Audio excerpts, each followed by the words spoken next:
Can you all hear me? Oh, I guess just whoever is doing the OMI account.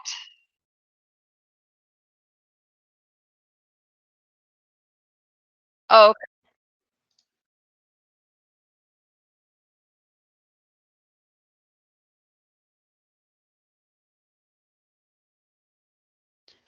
By the way, your voice is really, really garbled. So really tinny, I think. Actually, I think your microphone must be busted or something.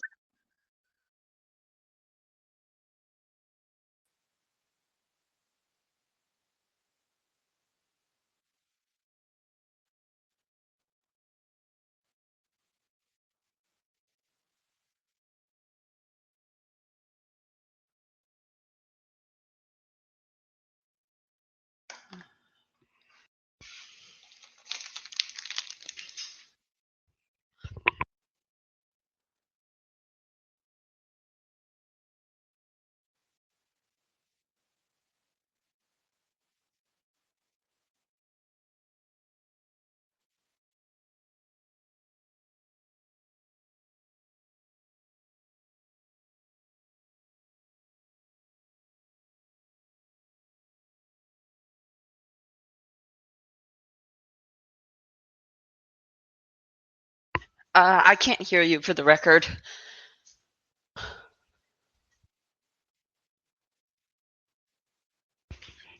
Wait, is Duncan a speaker? Or... Yep, Duncan's a speaker. Hmm.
I'm still not hearing anything.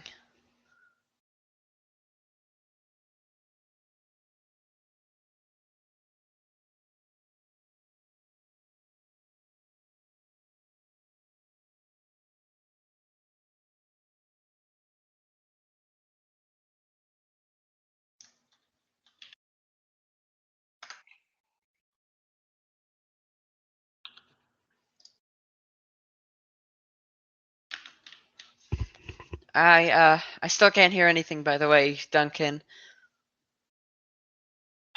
Shoot.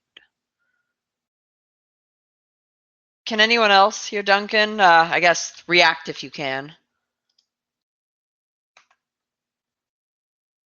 Hmm. That's worrying. Okay, can oh, okay. Uh-oh, feedback loop. Mhm.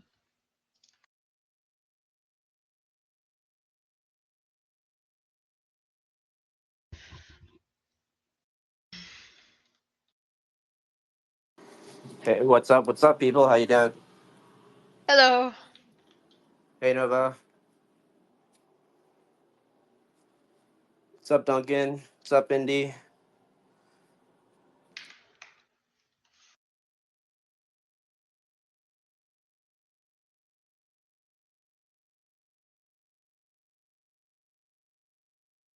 Oh, geez.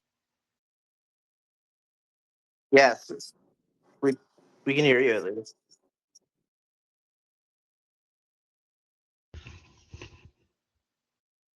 Maybe not. Let's try restarting. I think Nova can hear Although you. if It's you end the easy. space, you can't easily restart it, so you'll have to probably post a reply. It's annoying. Yeah, don't no. Well, Duncan. I think Duncan's the only one having issues. So Duncan, drop off and then come back up. Hmm. And then Indy, make me a co-host, and I'll take care of this.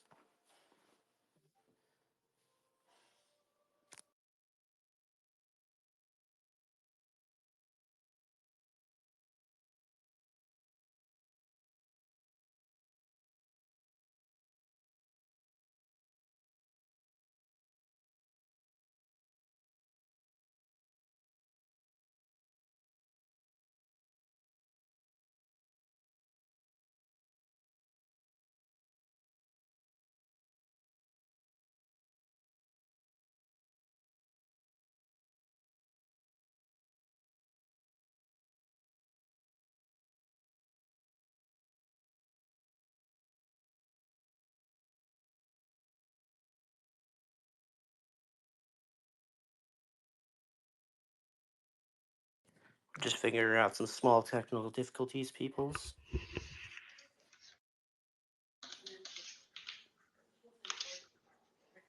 Yeah, Indy, can you hear me or no? Oh no. Indy, if you can't hear me, then fuck it. Then just start it over. I can hear you now. Can you hear me? Yes, absolutely. Awesome. Okay, let me just invite you and then we're good to go. Let's go.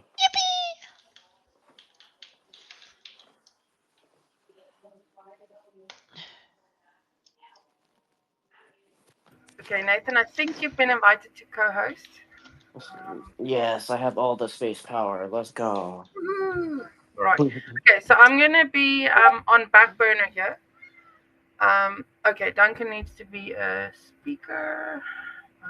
Duncan, yeah, I'm gonna try to invite you up. Try to invite to accept the thing, and Aaron, I'm gonna throw you a speaker invite too. We're just gonna test to see to make sure this works. Right, and then I'm gonna be on the back burner, doing support, checking if people want to be speaking. So, Nathan, you can just focus on the content if that's cool with you. Yeah, absolutely. And if everyone's Yeah. mics working, yeah, we'll just reshare the space and then we'll get things going. What up, Duncan? Can you hear me though? Absolutely. Whoa, that is Oh, a loud hey. mic compared to everyone else. Oh, sorry. I'll take down. Duncan, we went from not being able to hear you to you're louder than everyone else. So amazing. All or nothing. Exactly. I'll try turning it Awesome. down. Sweet. So, Indy, Duncan, Nova, everyone share the space, and then let's get this thing going. We'll start. We'll just start talking about where we left off with the Discord discussion thread. But yeah, let's just share the space first. See if we can share the knowledge. So everyone go up and let's see. Let's retweet this. Oh my! Oop, I'm gonna quote tweet. Ooh, getting spicy with it. What? I said getting spicy with it. A quote tweet, not just a retweet. So, according to Jimmy, quote tweets reach more people than just reposts. Wow. Oh, That social makes media sense. 101. That's interesting. I didn't know that. That's what he says. But I think it makes sense, I guess. I suppose if it's reposting other people's content, then it'll reach more people. But I suppose it could work with your own stuff too. There we go. Cool. Yeah, so just gonna give people 30 more seconds to repost. I hammed it up a bit, but whatever. Which one did you repost? I'm just curious. Okay, yeah, I see it. All right, I'm I liking it. reposted I'm the liking it. updated details thing. Sweet. There should be a better way to share that. Okay, the thing up top. Share via post. Come join. I hope you don't mind that I'm also playing Minecraft. I swear it's relevant. Exactly. If you tie it into relevant, then it's acceptable. If you don't, then it's No, it not. actually is though. And I was playing Minecraft before, but it is a billion% relevant to the discussion. To be honest, Cool. So that's a good place to start then is like, okay, how is Minecraft relevant to the discussion in terms of what you and Duncan either have discussed or just apps and formats in general? I mean, Minecraft is one of my favorites, especially I appreciate what they're doing with things like GitHub Copilot integration right now with Minecraft and some like wait, allowing they're doing what? Yeah. Did you know that right now you can use GitHub or Copilot? I guess it was GitHub Copilot, now it's Microsoft Copilot, in Minecraft. For what? So for asking about different sorts of functions about the blocks or Oh, that thingy, the thingy that literally lied and doesn't understand what it's actually doing. Yep, exactly. Sorry, No, you're right. I mean, Anyway. you're right, but yes, at its It core, doesn't. Anyway, yeah. no. So what instead I'm doing is I'm playing the second hardest mod pack, or what's considered to be the second hardest, which is called Terra Firma, Greg. But the interesting thing about that is this mod pack has how many mods in it? Oh my god, that's a lot of mods. I don't even know how many. Hang on, let me check the number of mods real quickly, though. 156 mods. And they all work together practically perfectly. They are all literally 156 modifications to a base game with potentially, dozens to hundreds of individual pieces that they modify. And yet they all work together with like 95% compatibility and pretty much no crashes in between them. Right? And Yeah. I don't know about everyone, but I think that that's a great model for just Yeah. 3D worlds in general. Because every single piece of this has independent behavior. They all act differently. They all do different things, though. They can be anything from, I just want to add some decoration blocks, all the way to, we're going to reinvent how base game mechanics work. But they all work together still, right? Because of a solid base, though, that you can build on top of and different methods for them to communicate. Well, there must be some sort of base prototype, right, or definition of the Minecraft like single unit or block, right? Well, block is the base class for that. The way that Minecraft is architected, it's meant to provide emergent behavior, and that's why so many people have been able to mod this thing better than pretty much every other game on the planet, I'd argue. Because you can literally have a mod like Greg Tech, which is able to have the most realistic portrayal of going from absolutely nothing all the way to Dyson spheres and such. And you can actually sort of simulate energy requirements for everything. It's like, how to put it? I guess I'm just trying to give an example. It scales pretty infinitely, or it scales pretty like at least emergently or exponentially, as you were saying, right? Because it's just so simple that the complexity comes naturally. So Duncan, what do you think about about Minecraft mod packs and such? Yeah. Start off with that. Well, first of all, is my volume about right? Was it tilted? It's a bit better, yeah. I'm leaning further back. I can't be bothered to. I don't trust the.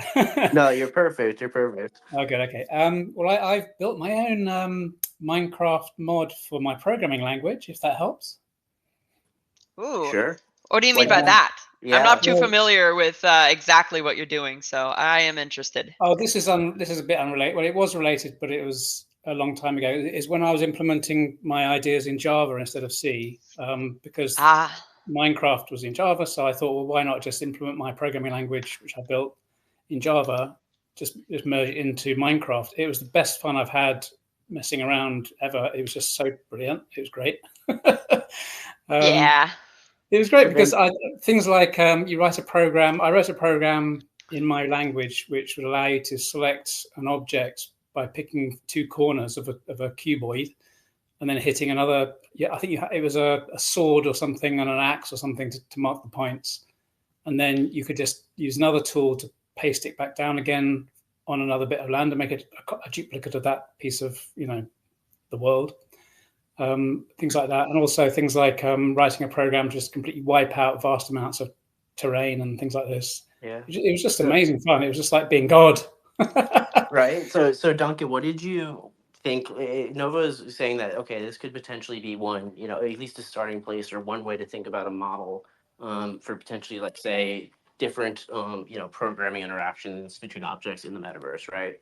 So what did you like or not like about that creation process? You said it was a lot of fun, right? So like what was really good that potentially could be extrapolated to, say, any, creation paradigm, and what sucked about it or was limited about it in your opinion? To be honest, I mean, I get the seriousness of your question, and I'm just kind of trying to connect the two things of me messing around and having fun, and that. Yeah, I found it. Obviously the modding is quite tricky because you have to use reverse assemblers and stuff, and you have to name functions that have random names as you go along and stuff like that. So it was a hacky experience, and it was something I did try to extend outside to multiple instances so that I could have a kind of an interoperability across Minecraft instances that didn't use their own networking but used my infrastructure to network the two together. But it started to get a little bit too clunky. So for me personally, I mean, I don't know how these other people are doing so brilliantly, as Noah was saying, to keep things interoperable. But I don't have anything to say on that rather deeper topic. Sorry. That's fair. I just thought that would be a good intro, considering it's sort of an end goal, but not quite a good implementation of it. You know what I mean? What do you mean by that? No. Well, okay. So Minecraft itself is, well, it's made in Java. It's not using open standards for anything, though. It's all its own proprietary stuff. Not to mention, though, it is very clearly a base game, though, and any add-ons, blocks, and such would be clearly modifications, which is sort of not the level of formality you would want when trying to make immersive 3D worlds and such. It's very fun, but it's sort of not really oriented towards the app model that we're looking for. Like, you can make apps in it, but, like, it's not really made for that, and so you might be stretching it a little bit if you try too hard in certain areas, if that makes sense. Well, I think this is where I could jump in and say something deep in that case. Yeah. Because one thing I got huge pleasure out of is the way that, this does talk to your point a bit about interoperability, really, is that I would write a program in my language which would make all the pigs would always be walking towards you. That was one of the things I used to do. So I used to set their final destination point to be me, my avatar, my person. And then I knew I didn't have to do anything else. I didn't have to trigger anything or whatever. The existing Minecraft asynchronous stuff would kick in, and all these pigs would start walking towards me without me doing anything extra. So it's like I was, transparently interoperating with other mechanisms in the game without actually physically explicitly doing that. It just happened because everything's working in a kind of a loosely coupled asynchronous kind of way, Yeah, and that's because Minecraft is entirely made out of object-oriented classes, so where you can basically just set a variable, though, and then you can let the other systems do their work. So that sort of ties into, how do I put this?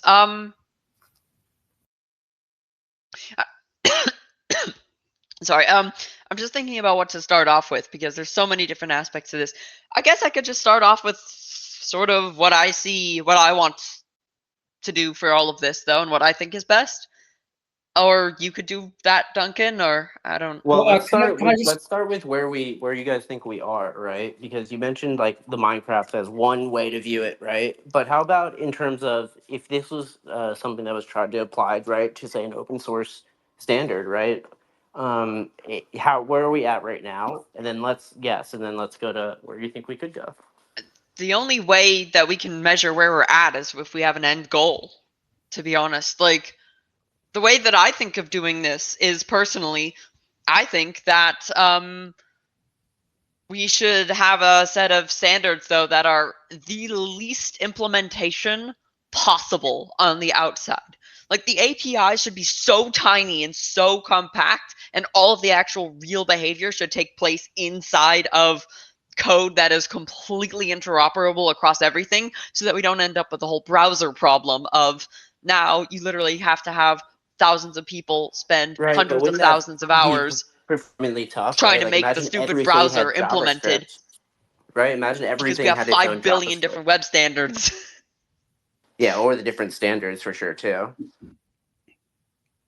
And because if we do that, though, we'll just end up with exactly what the browsers have the problems with. Right, exactly, right? That's why I say like WebXR or like 3JS, like is tough right now, even though it like theoretically you could do the same things. It's like how many blocks of independent 3JS or like custom JavaScript running on independent objects till it really just slows down and breaks, right? But 3GS and WebXR can't do this, though.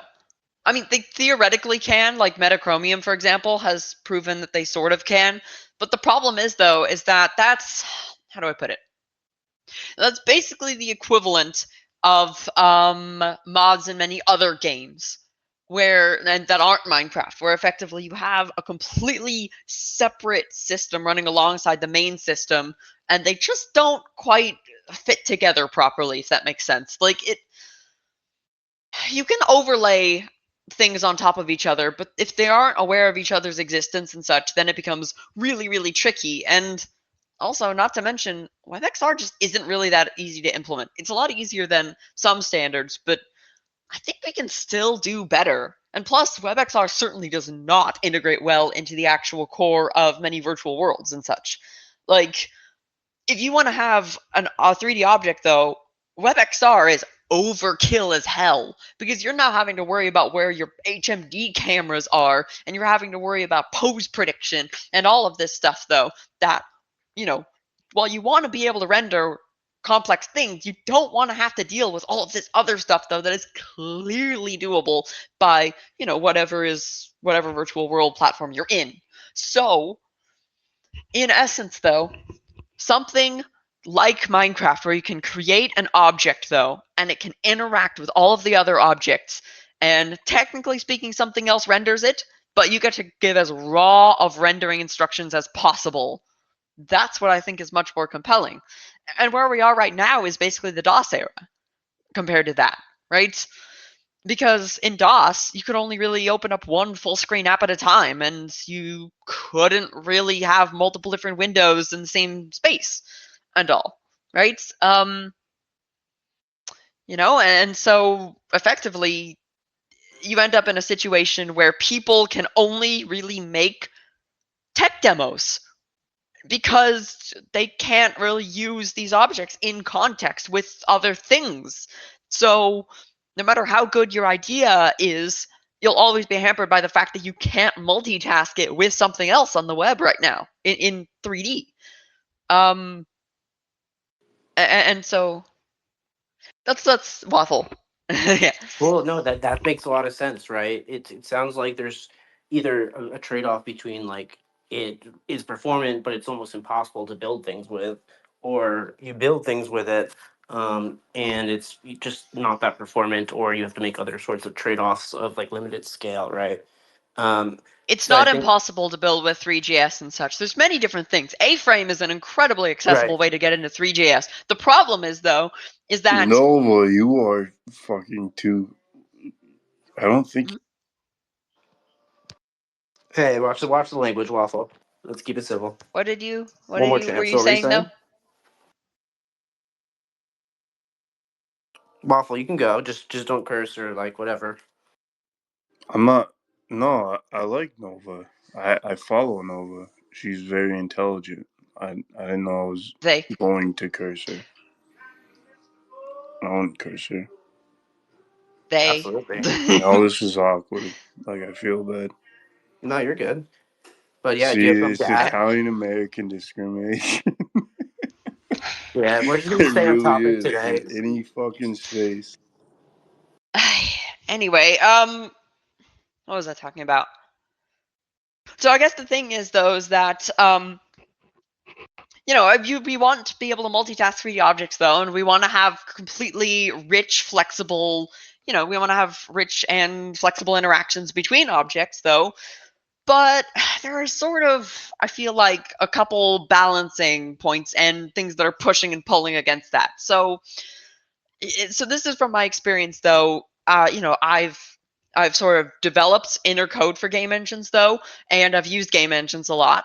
I've written UI libraries from scratch, and I've used UI libraries. I've I made Stardust, which actually allows multiple different applications to exist and interact with each other. And I've written clients for that, and I've written the base for that. I have implemented Wayland, which is a 2D windowing protocol for Linux, and I've made Wayland apps. So I like seeing both sides of this equation, though, right? I've looked at how Resonite works, though, because Resonite is pretty much right now the only real example of 3D objects existing alongside of each other and being able to interact with each other in a single space and being editable in that world and such, because there's no other good examples of this. And the reason why is because Resonite is basically just a game engine and social VR slapped together, in essence. But can you hear me still? Yeah, absolutely.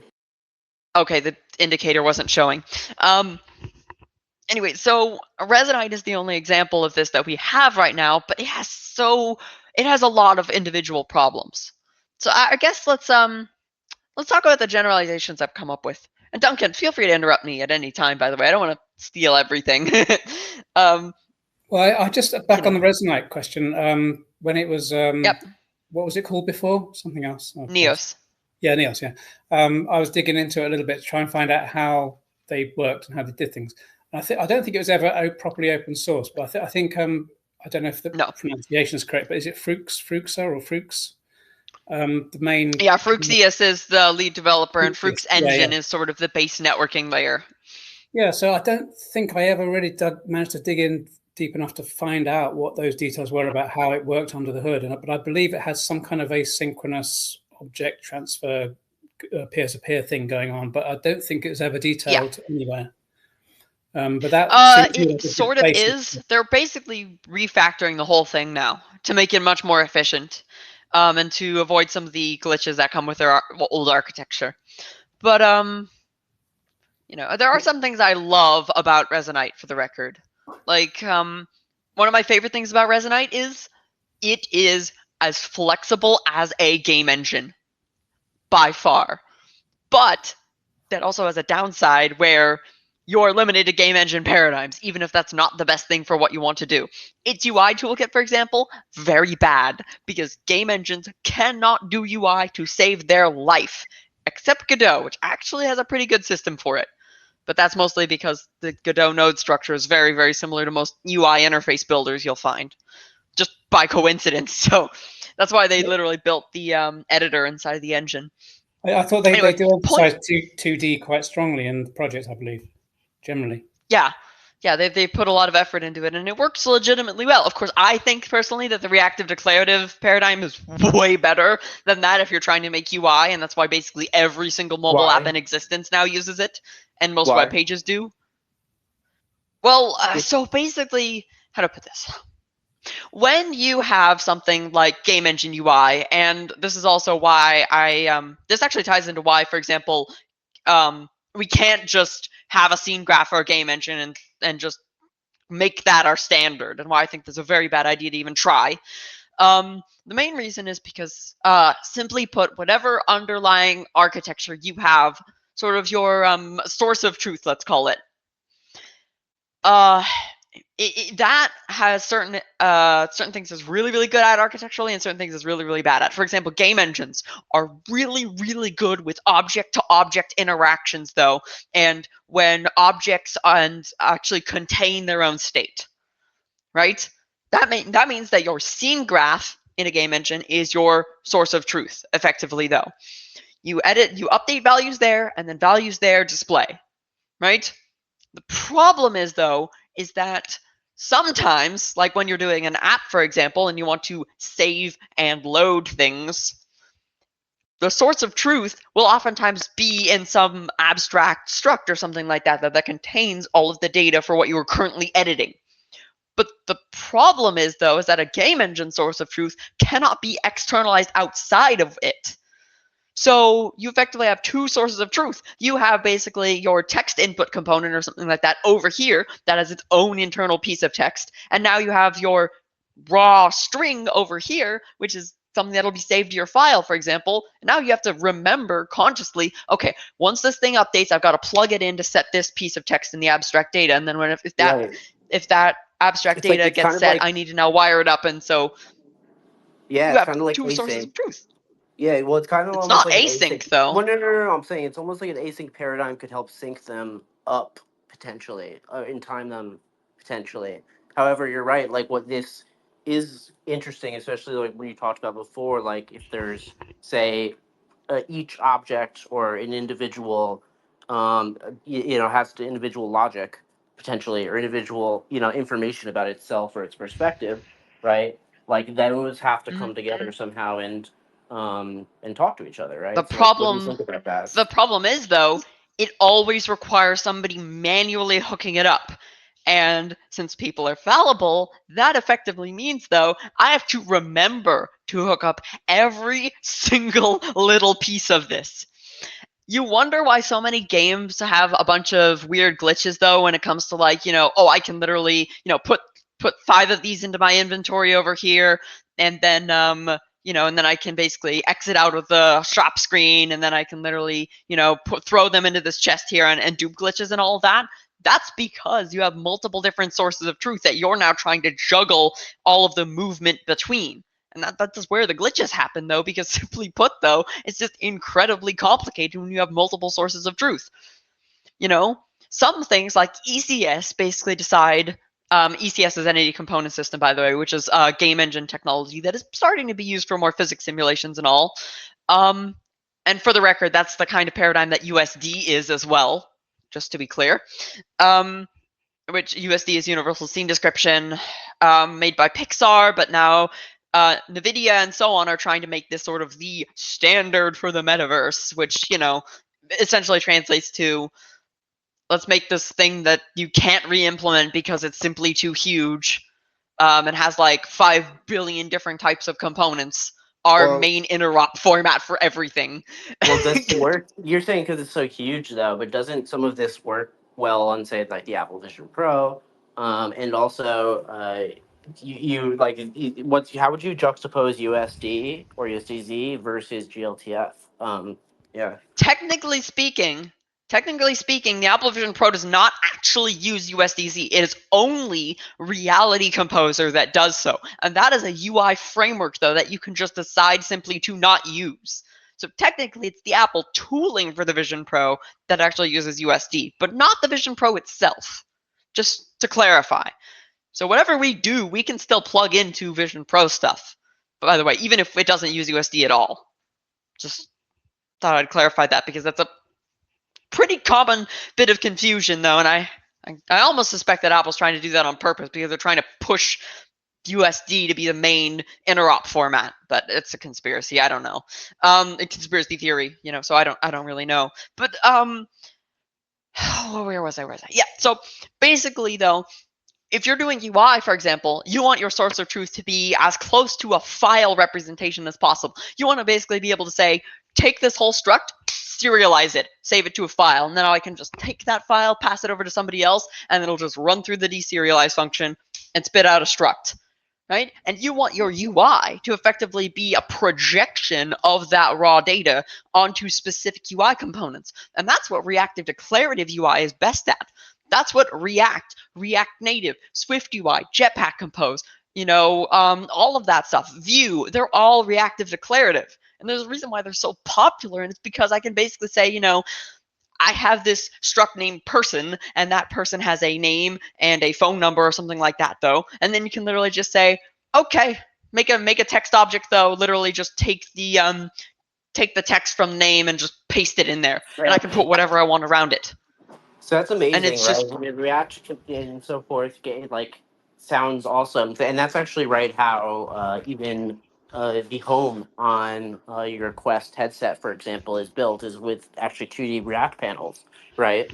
yeah, except And they kind of suck at it, though. I'm just why? Yeah, I was gonna say that's where I was going, right? Like, why do they suck? Because they actually were able the reason to have custom React modifications to the core code to actually try to help some of those limitations, but they still couldn't do it. So yeah, like why, right? it's not that. It's that the entirety of React Native, okay, how do I put this? Duncan, do you want to jump in here? Because I think your recent Please do. Substack article talked about this a bit, and Nova got a lot of I think there was a lot of agreement with that. So Duncan, do you want to try and unpack this? Yeah, and then after Duncan, I know Aaron, I just want to test your mic too, but please, Duncan, go first. Oh, yeah. Well, my most recent money earning job was React programming, so I'm quite knowledgeable about how the whole thing works. And the basic idea of React is very good. It's kind of reinventing the web browser presentation front end, if you like. So I suppose that might be the equivalent of a scene graph. So I suppose if you mapped React to a scene graph, you'd say that there's a kind of an automatic a mechanism to allow the scene graph to update based on something further in, if you like. So that's the kind of source of truth aspect, I suppose, is the front end, the scene graph wouldn't be the source of truth in that case. Would you say, Nova? Does that sound right? I agree, but the whole reason why React is so slow is because, well, A, it's on JavaScript, so there's that problem, but B, is that you're taking one source of truth, though. You're taking one thing and you're trying to adapt it to a completely different scene graph then, and then that scene graph has to then be rendered out, though. You have an extra step of abstraction right smack in the middle, though, that you just can't get rid of because of the legacy HTML DOM. And if we want to avoid making the mistakes in the past, specifically because that, like, HTML was designed to be... Are you saying like one, like it's almost able to do like single DOM rendering at a time? Is that why it's so slow, or is that what you're saying? Because of the legacy code? No, it's slow because it has to go through the DOM in the first place. If you literally were just able to say, render this image at these coordinates, render this image at these coordinates, render this text at this coordinate, render this, etc., instead of having to literally have your layout computed and have the complex CSS transforms be generated from your raw data, then it would be a lot faster. And we know this because that's how game engines work. And that's how reactive declarative UI libraries work as well. Like, React Native is way faster than React itself because ultimately it just draws the native controls and a lot of the code can be turned into native code. Go ahead, Mahoney. Well, yeah, I want to let if Duncan or Aaron, you have thoughts first, Aaron, if you want to test your mic. But Chris, Mahoney, what up? Just if you don't mind, wait till after they respond, and then please share your thoughts because you're a badass Unity engineer and have done some amazing web tech and everything. So, but yeah. So can you hear me? Yes, we can. Yes. Okay, good. I switched from Firefox to Chrome because it wasn't working in Firefox for some reason.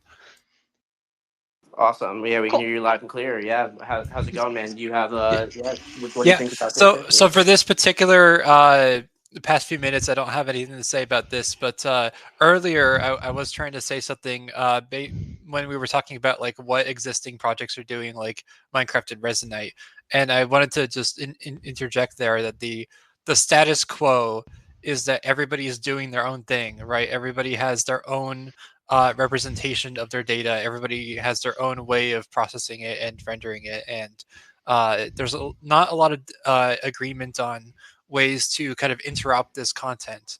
And what we're trying to do here is in OMI, and when we talk about these kind of standards, is we're trying to unify these efforts so that instead of all these places being siloed off and you, for example, make something in Blender for Unity and then that it gets imported into Unity and it gets set up with Unity specific stuff, and then that is only designed to work with Unity and maybe even just with your one game.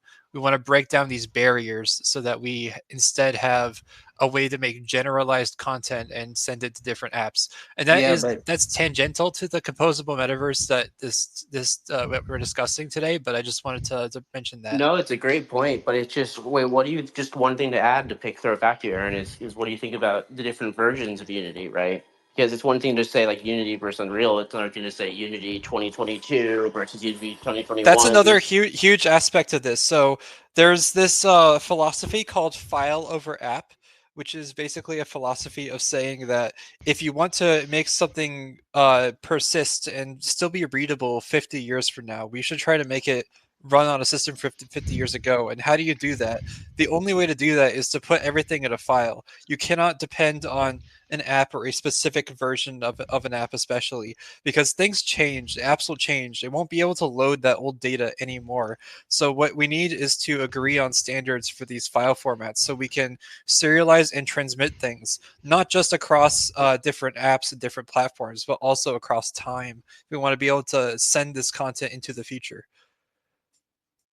So I should add, though, I talked a lot about, this is the problems with scene graphs, this is reactive declarative, and there are also problems with reactive declarative I didn't get into. But my point here is to say, though, that the web was once basically this whole idea of, let's make it to where everybody can access everything.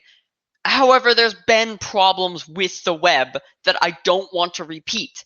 And my point was in all of that to say that different kinds of interactable content work best with different kinds of sources of truth. And there's probably going to be something that we haven't discovered yet, some better technique that works for some other things. And if we presuppose a base scene graph layer, then we will end up recreating the things like React and the problems with React, and we'll be increasing the amount of maintenance burden on whoever's developing the runtimes, though. Because the more runtimes there are, and the easier they are to implement, though, the harder it is for any one individual runtime to go in and say, we're doing it this way now, and everybody else just kind of has to follow along with them, which is what Chrome is doing, and it sucks. So I'm trying to avoid that scenario, and I think maybe we can avoid it by just not having a scene graph at all, to be honest. And of course, you're wondering, well, how do objects interact with it, though? Well, I think you can sort of take the principles of an ECS, and you can actually turn that into specifically an interop layer between applications, since virtually everything can map to ECS when you get down to it. It's actually quite a versatile format.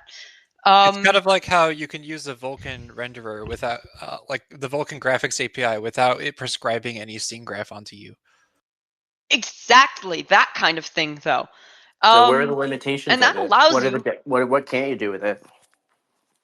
Well, there's really not a lot, to be honest. I mean, ultimately, with actually, hang on, let me think. I think Vulkan theoretically allows you to do almost anything with compute shaders, so I don't think there's really a limit, to be honest. Well, I think just in terms of, to Nathan's question, kind of what are the limitations? I feel like the limitation is actually just boils down to cooperation and to build interoperability into these systems, because to Aaron's point as well, though it all boils down to being able to serialize information out of an experience, whether it's a web page or it's a Unity app or it's Unreal, like who cares? Like as long as you're able to serialize that out into an easy to transport format.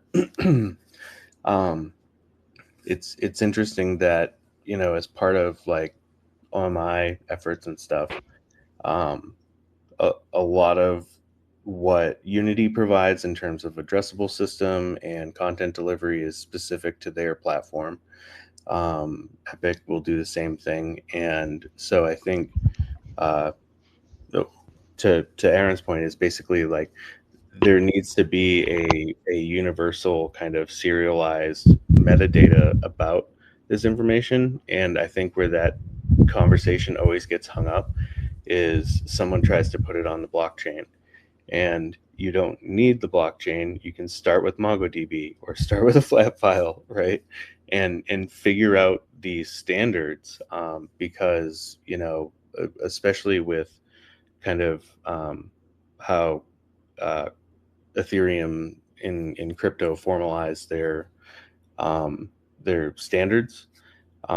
It takes a long time. Like it moves like molasses. There's a bunch of noise and debate, and then something comes out the other side. And the interesting thing with XR, and I'll land my plane here, is in order to make these things completely interoperable, multimodal, and considering AI, like there needs to be just kind of those core working groups. And really, what we're these different things build on each other. Yep. So these people that want to put like 3D content on the blockchain are completely missing the point, because like it's like we're writing out the alphabet. We're going A, B, C, and then the blockchain people are going, ooh, XYZ, XYZ. But like we're not there yet. We know Kung Fu, and we know it's battle tested, right? You know, right. And those are web technologies. I should add really quickly though that in this whole composable metaverse discussion, the whole what's it called? This is base level stuff. The whole purpose of this, at least in my view, is how do we get an interactive object right next to another interactive object where both of us can see the same interactive object and both interact with it. And that object, though, can do, well, virtually everything. And how can those objects now talk between each other? Keep in mind, though, that I personally think that the entire idea of having a scene graph at that level, or having a standard 3D file format at that level, is a bad idea. Because if we try and standardize it there, we will forever be beholden to all of the shortcomings of that medium. You can't standardize. Just like HTML DOM. However, on top of that layer, in libraries, for example, especially with stuff like WASM components, that would be a perfect place to put GLTF and USD and all of that, though, and having, you know, standardized engines that are maintained by people and so on, you know, that use standard file formats. That, you know, on top of that, that would be great. And then maybe you can have blockchain or whatever, though, basically allow you to pack up something, ship it on IPFS, and then link to it. Right, like exactly. That. Because so, what should never happen is that standardization happens on the presentation layer. It should always be adapters underneath something that supersedes a scene graph, right? Like you define a schema that is a scene graph if you want it. That's the level of kind of just granular root that you need. Does that sound stupid, Nova? No, that's 100% correct. So, I mean, there's a reason why. How to put this? We had Java, then we had the attempt of Silverlight, then we had Flash, then we had you know, WASM and Canvas, and sorry, then we had Canvas, then we had WASM, then we had WebGL. All of these things kept on trying to do the exact same thing over and over and over and over again, and that is bypass HTML's DOM, because the application that they were trying to make simply was not architecturally compatible with it. They tried to do this over and over and over again because HTML is a document format. It's a markup language. It's not meant to be interactive. Every single thing with JavaScript and CSS and such is basically just hack upon hack upon hack upon hack on this one fundamental base that was not made for what we are using it for now. Would you expect to add these things to Markdown, for example? You reminded me of Adobe Flex, and it triggered me. I just wanted. But like, basically, that's the equivalent of trying to make Markdown interactive. Is what effectively happened to the web. Like, it's no wonder everything is such a complete mess. Right? Yeah, but that's what JavaScript did, right? It had to come in and make Markdown interactive, right? In many different types JavaScript as it by itself was not bad when it was just doing forms and such. It added very basic interactivity, though. You know, oh, I can get the element, though, and then I can literally edit the property when I click the button. It's a way to non-linearly transform a particular other element, though, in a way that wasn't predefined. But then it started to go wrong about the time when they tried to make responsive pages. At that point, though, you're shuffling the entire layout of the page. You effectively have to have two completely different pages, but you want to have the exact same data source for two pages, and then it just spins out of control. Well, you know, you had your view model controller all split then, basically, right? And you were actually splitting it and controlling the different layers. Like, that's, and it definitely... It's not even splitting it and controlling different layers. It's... You literally have the page, every single element of the page be completely moved and the entire scene graph reshaped from this piece of JavaScript. Right, because it's using basically async, basically like connectors to either the middleware, which usually it's not really even async, to be honest. I mean, absolutely. If you're using React, you're using Angular, and you're using something like Express, it's using async under the hood to know when a form is changed or when a letter is entered or such. Well, if you want when the document changes, that's just an event. But what's it called? The point I'm trying to make is that I think when you are trying to compose different completely interactable elements, we should not presuppose something underneath. So what do I recommend instead? Well, I personally recommend, though, that we take 3 fundamental aspects of every single application and we turn them into APIs, right? One is, of course, your input, right? One is your input and sort of sense of space. 2 is rendering, and then 3 is cross-app interaction. So, actually, Duncan, you haven't spoken in a while. Why don't you start before I go on a long rant? Well, I'm a bit kind of, obviously I've arrived late to this conversation in terms of like you've all been talking a lot before I came along recently, and I've been lurking in the OMI group but not really contributing or anything. It sounds like there's a lot of momentum behind pre-existing conversations around this kind of thing. So I'm kind of arriving a little bit on the back foot, really. Most of this is, just to clarify, most of this is stuff that I have come up with in my experience developing Stardust and such. There is not really that big of previous conversation about serious, rich interaction between different things outside of Godot experiments and similar, at least from what I've gathered. I mean, I think the GLTF momentum is pretty cool. But yes, a lot of it has been... Let Aaron Frank do a rant about the interactivity extension and how it doesn't make sense after Duncan. Yeah. I understood that OMI was about obviously metaverse interoperability. And so from that point of view, it was something I followed out of interest. Not because obviously StardustXR is I think you describe it as a display server for Linux. Is that correct?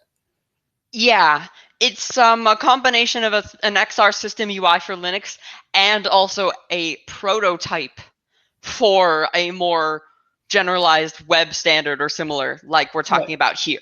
Okay, because ultimately there are not very many implementations of such a thing, though, that actually deal with the intricacies of having multiple different 3D objects in space interact with each other and with the user. So I made one, because there wasn't really any. So I had to figure out the nuance. Anyway, go ahead. Sorry.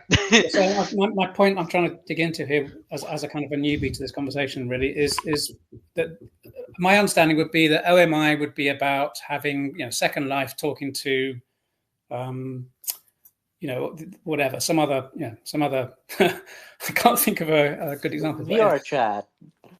So VR chat. Transmitting content and standard content between like Second Life, VR chat, Resonate, whatever other platforms you can think of. Right. Okay. So that's the easiest thing to do. Is the point though? That's by far the easiest thing to do if you're a standards body that's starting out. And yet it still hasn't really been done yet. Yeah, it's not easy. That in itself is not easy, really. I mean, that may be relatively easy, but it's not easy because it hasn't happened, really, has it? And so avatar transport is obviously the first thing people look at and this kind of thing, and inventory. And Second Life did a clunky job of it, and we're trying to make it better, blah, blah, blah. So that's that world over there. And then it seems to me, Nova, you're kind of taking that conversation more into a operating system 2D content type of phrasing. Is that right? Well, not 2D content at all. Everything I make is pure 3D. But what's it called? Yeah, and for the record, yes, Nathan. Yeah. So it's not just 2D content. Right. 2D content is an adapter to existing 2D content. It's not the actual underlying basis of everything, you could say. Yeah, but if it's a display server for Linux, then and you're implementing the Wayland protocol, then you've moved the conversation to like, we don't just want people wandering around in avatar costumes talking to each other. We want to actually have applications running, and they will have 2D panels, won't they? Honestly, they don't really have to have 2D panels. Like, everybody designs for that because it's the most familiar, but you don't really have to. And even if you want to, you can create 2D panels out of 3D elements. That's how basically all the super big OSs do it anyway. So yeah, no, you can have a pure 3D object-based standard that allows you to even take traditional UI frameworks, though, and you can just re-implement the back end in order to hook them into whatever render pipeline you have for these set of standards, instead of rendering it via Vulkan or something like that and splitting it to a frame buffer. So, right. You can absolutely. So, am I to understand then that what you're talking about is intended to be a broad metaverse interoperability approach? Yeah, basic idea is, though, is that I want to have something similar to apps or objects, though, whatever you want to call them. Ultimately, it doesn't really matter as much, because the core idea is I want to have, effectively, some interactable thing, right? No matter how independent and all-encompassing or individual and reliant on other objects, I want to be able to take it. I want to be able to have it in a tiny little package, drop it in a 3D world of my choosing, even if it's on Stardust, which only runs on my headset. And then I want to be able to interact with it, and it can have behavior that affects the outside world, right? And also can talk to objects that are in the same space. And I want to have rich input. I want it to be able to draw beautiful graphics, though. And so Nova, where is most of all, though, I want this to be something that can be implemented by a bunch of different people, so we don't end up in the situation like with web browsers, though. It's like reinventing the web browser, or reinventing sort of C# or Java or something like that, though, to actually be designed for the first place of, what we're making apps for now, or what we could possibly make them for in the future, if that makes sense. Yeah, it's like a UI UX layer for XR. There's going to be lots of different apps and objects in many different shapes and experiences, and something with like Stardust's approach can help you basically interact with them and control them and have the power to really do what you want with them. One of the coolest Keep in mind, keep in mind, Stardust is 100% local. It is not networked at all, and that is on purpose, mostly because networking adds a whole other layer of complication. And, well, simply put, even local apps on your machine don't multitask well as of yet, besides Stardust. Like Vision Pro, for example, they literally just say, oh yeah, we'll just slap that in a box and call it a day. That's their interpretation of multitasking.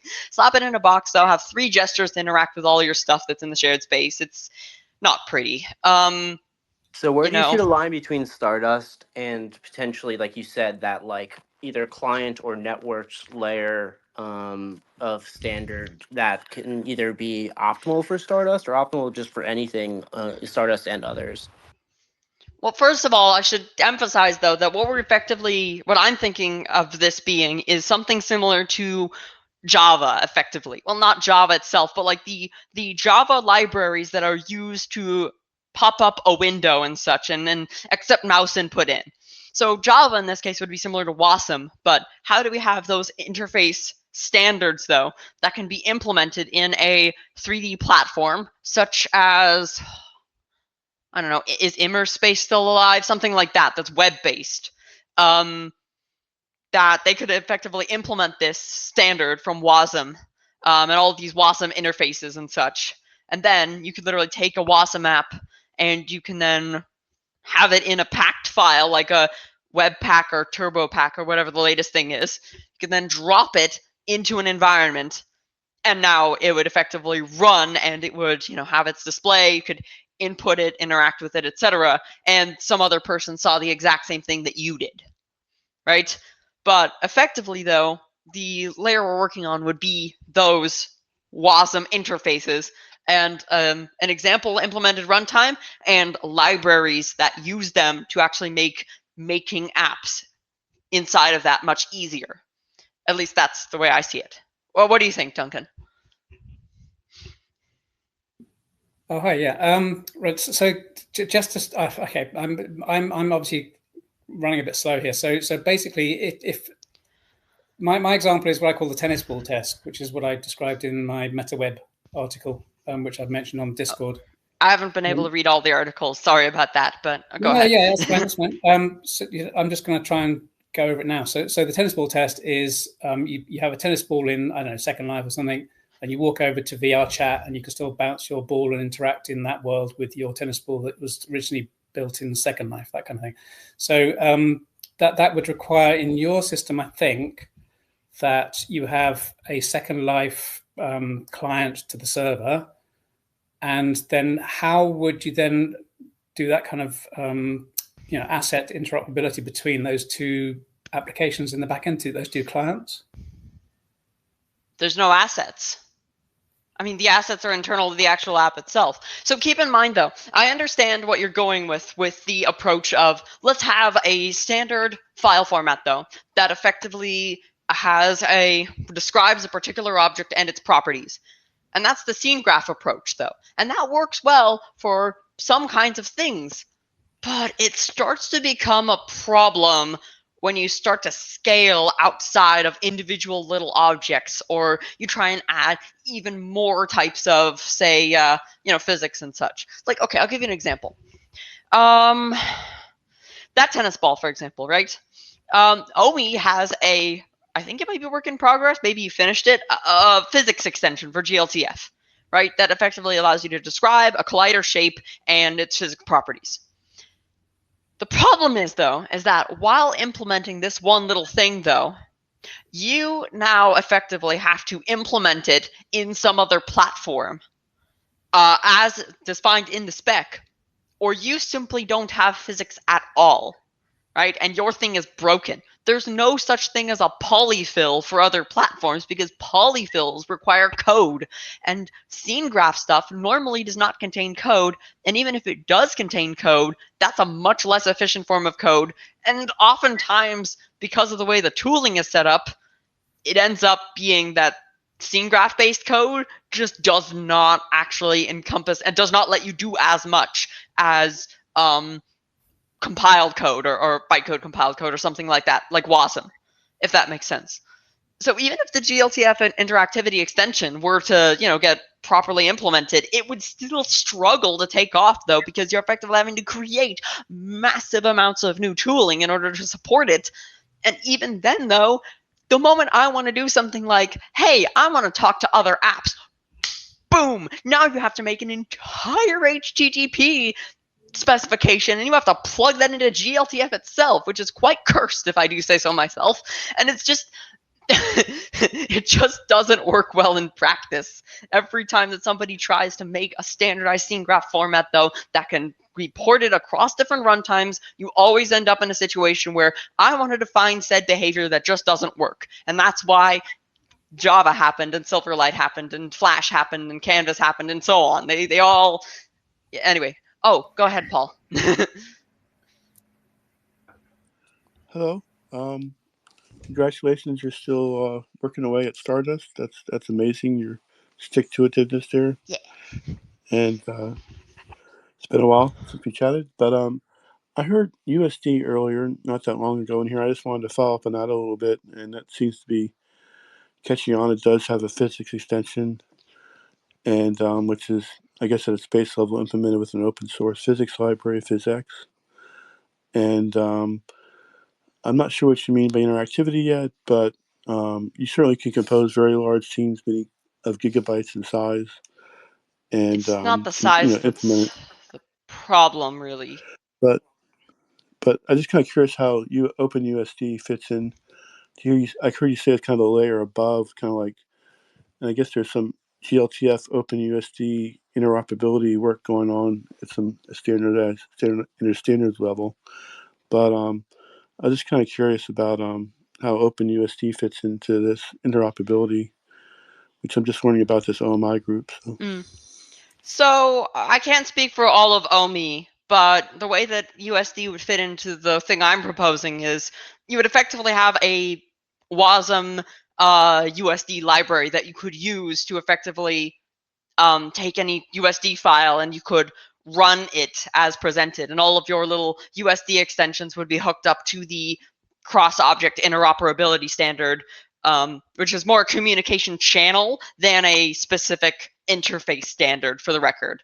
So it would be more like TCP than it would be HTTP, if that makes sense, where TCP only sends data over. It doesn't actually care what is contained inside of it, as opposed to HTTP, which has a bunch of different status codes for different, for different results and such. So effectively, though, this would not take away any of the work that has been done with existing file formats, though. This would require all of the things that supported it to actually implement the interface standards and such, which aren't very many. But I suspect that they could be fairly easily implemented into any game engine that has even a slight bit of immediate mode mesh rendering. Or even if it didn't, you could always just design an adapter for it on the engine side. If that makes sense. You can sort of think of this as more like Win32. I'm trying to create the Win32 of cross-app objects, though, because every time I've tried to see somebody standardize at a higher level, inevitably different applications or different use cases that want to do something that does not fit into that now have to basically bend around backwards with horrible libraries in order to fit into that static mold, or they just don't exist because it's too much effort to maintain. And then on the web browser side, now all of a sudden somebody has to maintain the entire scene graph format, and like, how many web extensions even are there at this point? Like, there's got to be, like, in terms of web standards, there's got to be like, at least thousands of them. I mean, how is anybody supposed to implement that unless you're a massive team? It's horrible, And that's the problem I have with the GLTF approach and the USD approach being like the standard format that is supposed to be like how every object goes across virtual worlds. Like, now you have to implement physics, you have to implement specific interactivity, you have to have some kind of non-linear way to code things, though. You have to deal with... Huh? Can we get Paul a chance? He's got his hand up. I really can't hear you very well. I'm sorry. She said, "Can we give Paul a chance because he has his hand up?" Oh, I'm sorry. Go ahead. Oh, no. I was just, how does things like Dear I Am GUI fit in, which I guess is really more of a way to render 2D things in a 3D scene, if you will. But it's kind of render. It's in the, how you actually render it generates triangles and so forth that represent different things, GUIs and stuff that has some, I guess, I guess you have to supply your own interactivity. It's just a way to render things in a. Really quick, just to interject before that question is answered, I want to mention that for anybody here who wants to read up more on what OMI has been doing, please join OMI and take a look at our GLTF extensions. And obviously, as Nova has pointed out, GLTF is not everything. It's not the be-all end-all of the metaverse, but it is an important piece, and it's what we've been working on. And it'd be great for anybody who wants to have a detailed discussion to have some context in their minds, so they can benefit more from these conversations. Is OMI the same as StardustXR? No. Okay. Two completely independent projects, though, but we collaborate on certain things. Like, for example, the standard thing I'm trying to make, is based on my prototyping of Stardust, and all the problems that I've found and I've solved, in combination with OMI's knowledge of GLTF and web standards, because that's where I'm not as good at. So if I can jump in there, I'm hoping you can hear me properly. My name's Indy Bio. Yes. I'm co-chair of OMI, and we are a group of indies who just support. We try to be a trumpet for our members. So our members do all sorts of different things. I'm not a techie at all, which is why I think some of the notes I've been taking is pretty bad. But it's Twitter, so you can reply to them and correct me. I'm interested in bringing the physical world more into the virtual and learning about how the virtual can improve the physical world. So I'm very interested in what Paul is doing, and we'll give him a chance to speak soon. I just also, as a moderator, it is on the hour. We're very happy to continue. I just want to give you a time check. So OMI is open to everyone, and we have a wide variety of projects, of which Nova, Stardust, Erin's a GLTF group. We've got an IPSME spec that was highlighted a couple of weeks ago. Even social stuff that I'm heading more into. So everyone's welcome. Come join us and see what's happening. Right, Paul, over to you. Okay, yeah, I looked at. I guess I followed the links that were in the Open Metaverse header, and I guess I really didn't really join it at this point, but trying to understand more about it. But so it sounds like it's more GLTF based. Is that correct?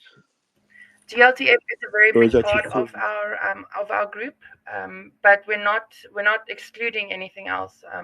GLTF is just a very active and well supported group. We do love GLTF. There are Erin many pieces of the puzzle, and the role that GLTF fulfills is being a simple 3D model format that is extensible and lets us put additional data inside of it in the form of JSON. And this is really useful for transmitting objects between 3D modeling applications, game engines, platforms, and so on. So we're developing extensions for GLTF to be able to interoperate these more advanced objects that may have physics on them, or may have lights, or may have maybe vehicles or avatars, or because you don't just want a 3D model and a mesh, then you set up everything in your engine that it takes like an hour. That sucks. It'd be really much better if you could import it and it has a bunch of data ready to go, and maybe you set it up for a few minutes, but it's still going to be much, much faster than if you set everything up from scratch every time.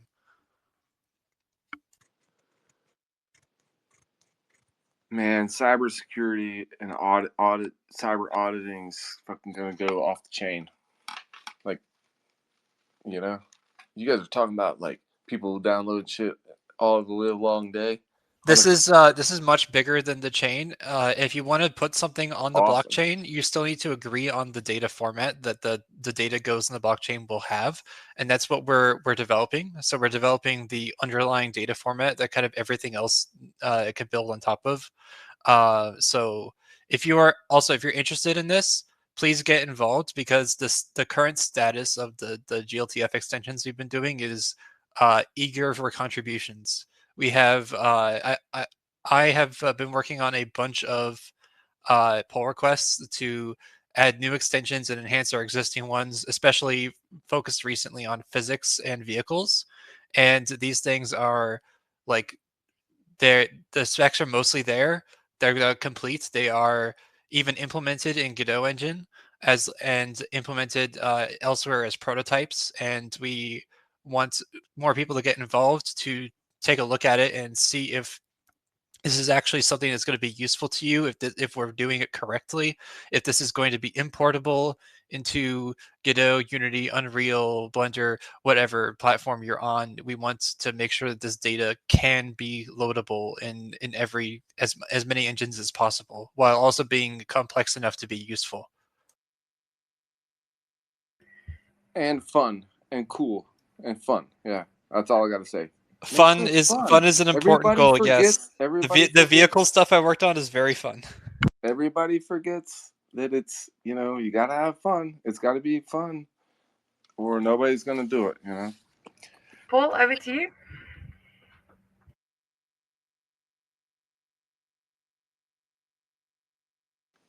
I'm just trying to still learn more information, I guess. I guess it sounds like the GLTF and the Godot and stuff is just really enthusiastic contributors to the OMI. It sounds like is that correct? Yes. So some of the biggest contributors to specifically GLTF in this call, myself and Lyuma, and both of us work primarily with Godot engine.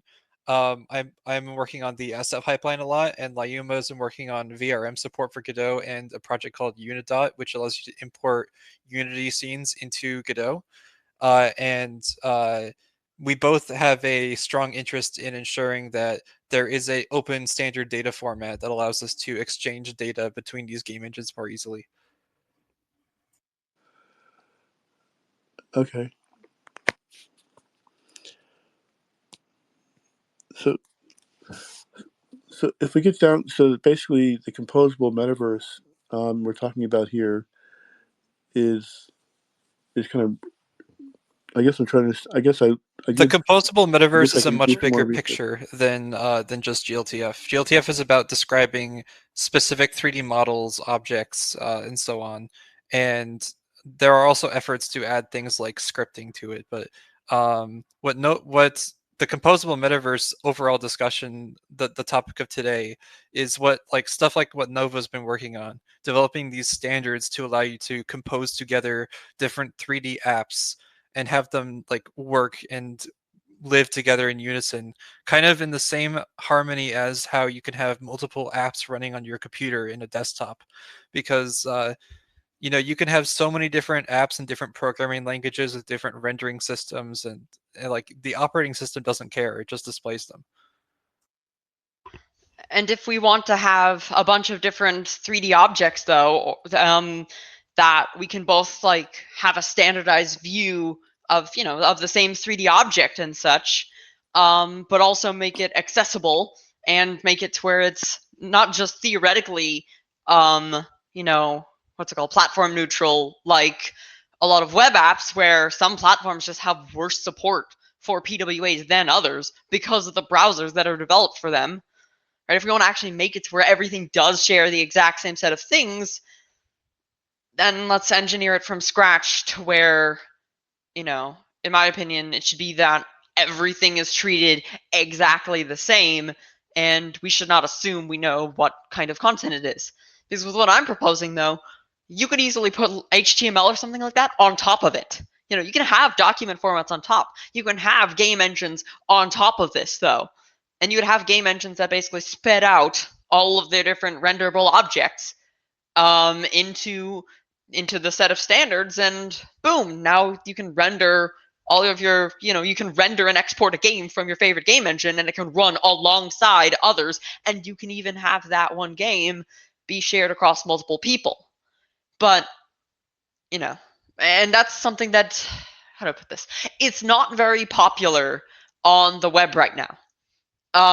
Because most approaches to this interoperability of web companies, it's not very popular right now. Everyone knows that, Nova. But yeah, well, I'm going over it anyway because I don't know everyone's skill level. Paul, you want a response? No, thank you. I'll listen in for a while. Anyway, let's hear from Duncan, though. What do you think? I think it's an interesting and fun conversation. There's lots of people coming from different angles with different interests, all in one room. There's a lot of talking across and not understanding. Yeah, interesting. Yeah. So Duncan, can we get back to the tennis ball test? I'm not sure if you described it completely. And then, Nova, after that, could you say how you would implement the tennis ball without using the scene graph, if I understand that correctly? So Duncan, is there anything you want to finish first, and then we head over to Nova? Yeah, because my kind of philosophy is again, like everybody here, I got a different perspective, and my perspective is much more of a long-term research, proof of concept type of approach. And so what I'm trying to do is push the boundaries so that exploring stuff that hopefully the real world will get to in its own way through evolution. So starting with revolution to sort of put up a beacon for where I think we should be going to allow the real world to evolve towards that vision, if you like. So that's a very hubristic and arrogant and ambitious approach, but it's just a fun thing for me to do, really. So I don't mind doing it just for the fun of it. And if it doesn't work, it doesn't work. Everybody wants their dream to be true, right? So anyway, so the idea of this is that I have a kind of very extreme view of this whole thing. And my extreme view is I think it is actually scene graph based. So we're already on a different tack there. So my vision is of a single, in terms of like metaphorical terms, it'd be like a HTML DOM that was a kind of a shared global space. So a scene graph, which is a continuous large, like the metaverse is just a scene graph, and there's only one metaverse, there's only one scene graph. And so computers from around the world can contribute their little bit to the scene graph. So that's the model. I mean, obviously, in terms of engineering and non-functional requirements and just efficiency and all that kind of stuff, yeah, it's probably completely fucked at every, oh, sorry, didn't mean to use that word. It's completely screwed up at every level. And Nova will no doubt point out all kinds of issues with performance and interoperability issues and so on and so forth. But this whole point as a prototype, it's good. Sorry? And also, sorry to interrupt, to clarify, there can be different bubbles of things that work in different areas. So, you know, I'm passionate about Earth observation, which has different requirements of data gathering and visualization than a game would. So I think it's okay to say, look, in this bubble, we're going to use a scene graph and then try to build bridges with the other stuff that Nova's do, you know, or the other approaches. So yes, we want a metaverse to work in a certain way, but within bubbles, we can still have different constraints because there are different specializations in the world, and then we could still build bridges. So all of this conversation, even though sometimes it sounds opposing or, you know, counterintuitive or conflicting, are still useful in different aspects of where we want to move to. Yeah. So I totally agree with that. So I think that I mean, listening to what Nova's saying is extremely valuable from somebody. I'm implementing it in Vulkan, and everything that Nova's saying is like, well, this is something I have to keep in mind. This is something I have to keep in mind. So these are all things which I'm taking on. So I'm benefiting from this conversation from that perspective. And I think hopefully my mad, crazy, hubristic vision will actually, you know, at least contributes a little bit to the conversation about open metaverse interoperability. So anyway, back to what I was saying. So we have a scene graph, which is the single global scene graph, I call it the SGS. And each computer that's contributing can contribute some part of that scene graph. And then peer-to-peer, each device, each host, each computer can cache in each other's little bits of scene graph and build a view for that person that's looking in that particular part of the scene graph. So obviously you only need to cache in stuff that's near you, for example. So the scene graph is connected through what I call links, which is basically like a URL. And so my tennis ball test, coming back to that, would be that you can have a tennis ball defined on your device, even on your mobile phone, for example, where you've designed a tennis ball with a particular logo or something, and that's your tennis ball and always will be. Nobody can take that from you. And then I can create a tennis court, a tennis court on my computer, and I can invite you in with your tennis ball, and your tennis ball will bounce in my court. So it sounds like a really simple idea, and it should be possible, right?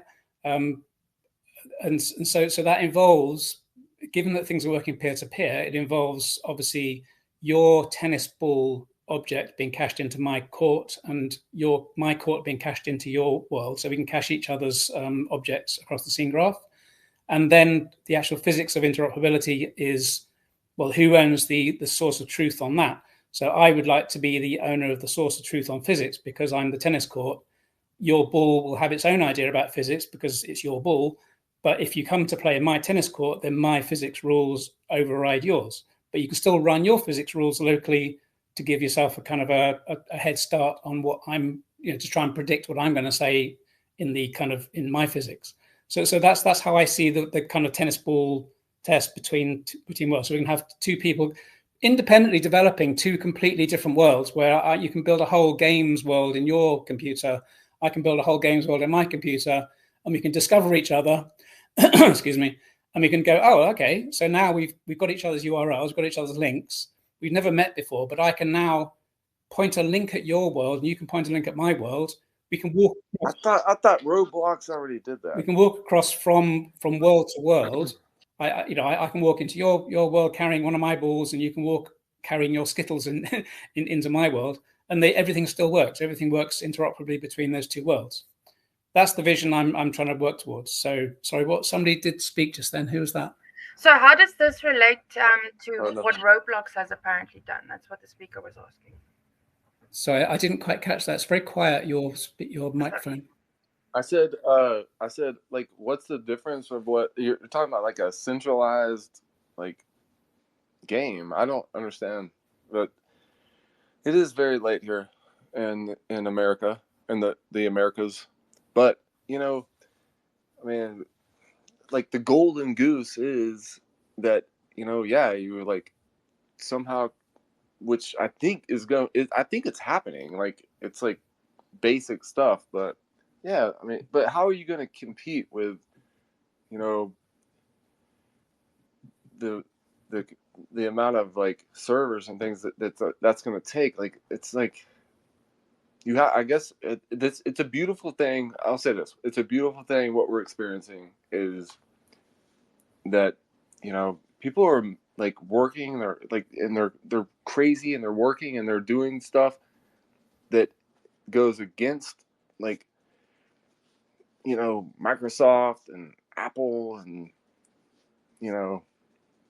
but again, I think what you're searching for is a new operating system, and I think that's what every blockchain is doing. Everyone's trying to like figure out like how do we create a new operating, and then they just go So back. It goes VTR, back to the operating you're system. correct Thank that you. what we're looking for is kind of like an operating system, and that's basically what Nova is trying to do, trying to make standards for how such a thing will work and how it will interoperate. And Stardust is his prototype, is their prototype. But blockchains are not operating systems. They theoretically can be, but they're insanely inefficient ones. And they don't even solve the fundamental problem with distributed computing either. What they do is basically just explode the computer in a bunch of tiny bits. Then all you have to do, Nova, all we have to do, just make the game and let it and make it. I get it. There is like business to be done, Like trust me, I'm like I want my shit to run on an Xbox. I also want it to run on a Tesla. I want it to run on this, like whatever. But I mean, that's just the business part. But if you really want a all-inclusive metaverse, I mean, you're going up against Facebook or Zuckerberg, and you're going up against Steam or whatever. Like I mean, it can be done, and I want to be a part of it if you do it because I think it's cool. So I think an important point to consider here is that the way that I see it with OMI is that we're playing and we're trying to extend the diversity of an open ecosystem. So I don't think we're trying to take on Facebook's. I think we want to work with stuff that they do, and just try different things and have fun, like you said. So if it takes over, great. If it doesn't, we're here for our own little corner of the metaverse that we enjoy doing stuff. And I don't think it's fair to say, oh, this is not going to beat Microsoft, so you may as well stop doing it. That's not what we're here for. And even then, though, I know for a fact we can beat all of them because fundamentally their own business models are betraying them in many key areas of things that people will want. And they simply can't make them because it would actually not work with their whole financial structure. Sorry, I don't want to go on that rant. I'm with you, dude. I'm with you, Nova, because like I'm not gonna throw anybody under the bus here because I'm getting recorded. But I got a feeling that it's kind of like like in a building made with cinder blocks, like when you're like in elementary school. It's kind of sketchy, man. Like it's just too. It's just too slow. Yeah, for sure. So yeah, I already know. I already know a friend of mine's already making a new operating system that's gonna like blow your all's mind. What you guys are trying to do, it's coming. For sure. So it's okay. For sure. But so let's stay on topic. Nova, do you have an example maybe of how you can do the tennis ball test with your approach? Exactly. Yeah, that's what I was gonna ask too. Great question. All right, sure. So the basic idea is you'd have your particular packed application or whatever you want to call it, which basically comprises of a WebAssembly file with some functions, though, to effectively incorporate whatever underlying behavior for the tennis ball. And then you might have some assets, though. Maybe you'll have, say, a GLTF file in the actual pack itself, though, that your program can easily just say, hey, give me the GLTF file I've packed in. But the basic idea is that it runs behavior, and it effectively has a function that will tell whatever 3D world, hey, render this mesh, render these triangles at this location, right? So it will give more raw rendering commands, if that makes sense. So instead of GLTF, which is basically formalized exactly how triangles work and such, and what how they're stored, where they come from, the idea is that the program could effectively just spit out all of this stuff, so it doesn't predefine things. Now, to make this easier for people, you could easily put a game engine on top of WebAssembly in order to do this. In fact, we have precedent for doing this. For example, Unity Polyspatial, for example, and Godot Vision do this exact thing that I'm talking about, but for Vision Pro. Because Vision Pro's runtime works somewhat similar to what I am talking about. Only somewhat. Anyway, the point is, though, is that it could have a library that does physics for its own individual object on it, or it could possibly delegate physics to something else. But the idea is basically, it says render this, render this, render this, render this, and then it has a handle which gives a unified understanding of where it is in space. So, for example, you could literally just tell, your app could basically ask the compositor, hey, give me a place in, give me a spatial reference so that I can send this little number to anyone else, and I can now know where my object is relative to something completely different in the universe, right? Yeah. No, but do you ever think that this then, applies to almost like a cookie-like concept could potentially arise? Oh, absolutely. But the idea is that every single interface must be explainable in plain text, though. Otherwise, the entire interoperability just simply does not work, right? If we see, the thing about cookies is you can literally, how to put this? Cookies are per website, effectively, and they oftentimes have unintelligible gibberish names, right?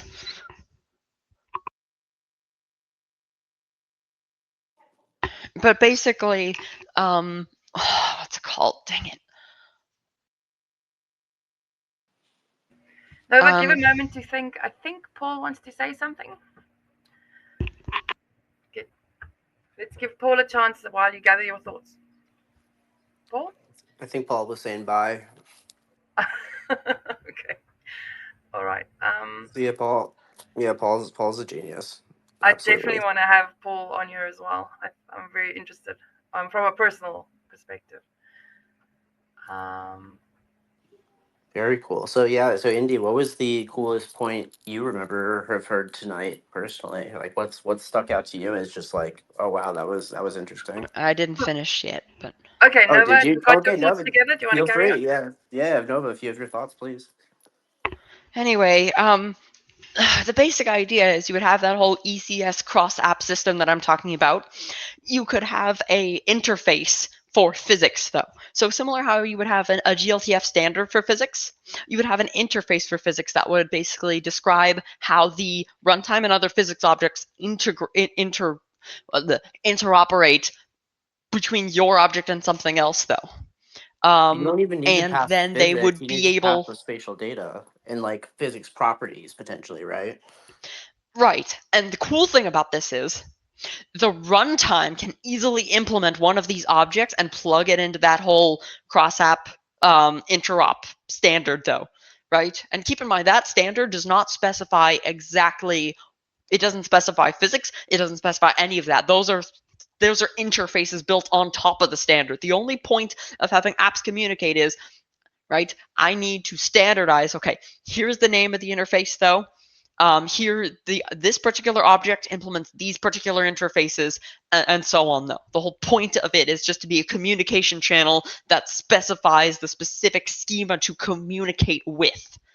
This is well established in stuff like Plan 9 and such. and also works very well with IPSME. If we put IPSME in that area, we can now have some standards implement other standards. So even if you used OMI physics and somebody else used Microsoft physics, let's say, as long as there is some kind of object, though, in the world to translate the two via IPSME, now you can effectively have multiple different things with completely different standards integrate together, which means that you're not restricted to only doing physics via the one standard, and everything will have maximum compatibility without sacrificing flexibility. It's not a perfect system, but yeah, it's not. Why isn't it perfect? Because it sounds pretty sick. It's not perfect because, simply put, though, if you have a fundamentally different understanding of, say, physics than some other app, you have to translate that somehow, and it's never going to be 100%. But as long as it's good enough, and as long as we can keep improving on things like this, I think we'll be fine. I mean, perfection is the enemy of good, after all. And in mainstream operating systems, we already don't have 100% compatibility. Anytime, for example, I don't know, what's a good example? Anytime you have a Chinese keyboard or something like that, though, and it doesn't quite work in an app, though, that's an example of where they have fundamentally different understandings of text, for example. So it's not perfect, and yet we're still able to, for the most part, interact with any apps we want that can do rich, amazing things and can somewhat talk to each other. But the basic idea is that instead of having a scene graph be the base where you basically load in a GLTF, and that is your entire object, right? And that is what the engine sees of, VR chat or whatever. Instead, if we have this bundle package, then effectively that can do whatever it wants inside, and if it ever wants to talk to networking, it has to go through the cross-object protocol. It wants to do physics, it goes through the cross-object protocol, etc. Basically anything besides rendering and basic understanding of where space is, and also input, will go through that protocol, though, that allows you to specify that allows you to effectively specify different interfaces and add translations between the two. Yeah. So that's where IPSME is. But the point is, and also for network synchronization. Synchronization, the actual app itself, or the WASM object, whatever you want to call it, would synchronize with all of its peers effectively. Right. It would be able to see all of its peers and say, I want to send this message to one of the peers. So it would manage its own networking to be the most efficient it could be. Right. Because, do you think that would be like a linked list almost, or that would be like where it just remembers the one it came before it, or do you think, again, that's why I even brought up this cookie idea, that there'd be some sort of history? it would more likely be a list of IDs, though, number IDs, where you can basically, it can then call on the runtime that's running in VRChat or something like that implements this standard, and it could basically say, I want you to send this packet of data to this ID of the peer, like this peer. And then you would have an event, though, where basically it calls a method on your program in WASM to effectively say, okay, you got a packet, and you got a packet from peer at this ID. Right. And then your game engine or your UI framework or your custom-made thing or whatever is able to parse that and turn it into something that is much more friendly for you. So you could use multiplayer stuff like Photon and Unity, or you could use whatever Godot does for multiplayer, or you could just use a conflict-free replicated data type to copy the current document that you are editing and only basically send the changes to everybody else. It could do it however it works best for that app. Well, even when I think about things like ads and like attribution, which is, I know, a sticky topic, especially for people in like the open source community, and but being able to know where, like, what made somebody do something, essentially the history of objects, say, that interacted with you and got you to, purchase a Happy Meal. Like, these are things that need to exist for certain businesses to be able to attract new customers, and just to basically be able to pass basically the chain of who should I pay, who's responsible, through this chain of 3D models of interaction. So even complex. But do they, though? Do they really? Do we want to bring that back? it's not bring it back or not. It exists for almost 80 to 90% of businesses that actually care about like understanding their funnel. And so yeah, it's not like it's a kind of like corporate greed thing. It's more just of, hey, how are people going to find my new creation? And you know, how They can I can find it effectively measure? organically, like has happened throughout the entire history of the internet. But that's not true. Like The history of the internet has been so intertwined with marketing and promotion as well, right? Like since you know, Web 2, yes, but before it wasn't, and it worked fine. it's Anyway, this debatable. is a whole different debate, to be perfectly honest. And theoretically, But you it's could just awesome track that people all through these this. things I are would not enabled. recommend it, and it's actually going to be hard to do on purpose because we don't want people abusing it. If somebody wants that, you have to explicitly allow it, is the way that this is going to work. So they Right. better be compensating people. Otherwise, it just simply won't work. Hell yeah, but that's what I'm saying is those methods of compensation, or like you're saying, physics or complex functions are all possible when you Well, that would be through the cross-app standard is my point. Right, The whole yeah, point exactly, of this is if you put this through an interface, though, that is immediately much more obvious, then, you know, and you can obfuscate that, of course, but I can then always basically just say, like, haha, no, you don't get that interface, because we literally basically, you know, the apps themselves, though, they can't rely on having that interface existing. Sorry, I know this is a bit low level and technical and all. No, it's just a great discussion. It is a great question. I love for this conversation to continue. But I'm wondering if we should wrap this up for today. What do people think? Yeah, all right. I honestly, I feel like because we have a substantial amount of people here that like completely missed the first hour. Like I noticed there was a substantial uptick of people, like just as the scheduled meeting time was supposed to end. I feel like we should just keep going just so that the people that joined late can like get a long discussion. Well, then how about this? How about we give it another 10 minutes to 15 minutes to, it's either kind of bring this to the greater people and see how we're feeling. But then, yes, we'll probably plan to kind of wind things down within that timeline. How's that sound to you, Indy, Nova, Aaron, Duncan? I could go on for hours. Well, I feel like we all could, right? So to recap, and maybe, you know, especially for the people who've just joined, and I think we didn't do it in the beginning. Duncan, can you introduce yourself and just give an overview and perhaps one or two highlights of the conversation of the past hour, and then we can do the same with Nova. Really quick call to action for anybody here that wants more. Join the OMI Discord and discuss things with us there. Okay. Right. So it's over to me, was it? So yeah, introducing myself. Is that what you said? Yes, please. Introduce yourself. How did you get into this space? And one or two highlights from the past hour for you. Okay. I think, yeah, I mean, okay. I'm Duncan Crack. I was a software developer and consultant and so on in the past. And now I basically earned enough resources that I can, I have a few properties which can generate some income for me. So I'm able to do this, not full time, but a lot of the time working on this project of mine. And so, yeah, basically all my life I've been pursuing the vision of a way of programming, a way of architecting computers, which has always been what we now call Metaverse based, i.e. virtual world based. Following the principle that programming should be, or is in fact, casting spells over reality. Computers and programming is really just molding and modeling the reality that we experience. That's what it's for. That's what it's all about.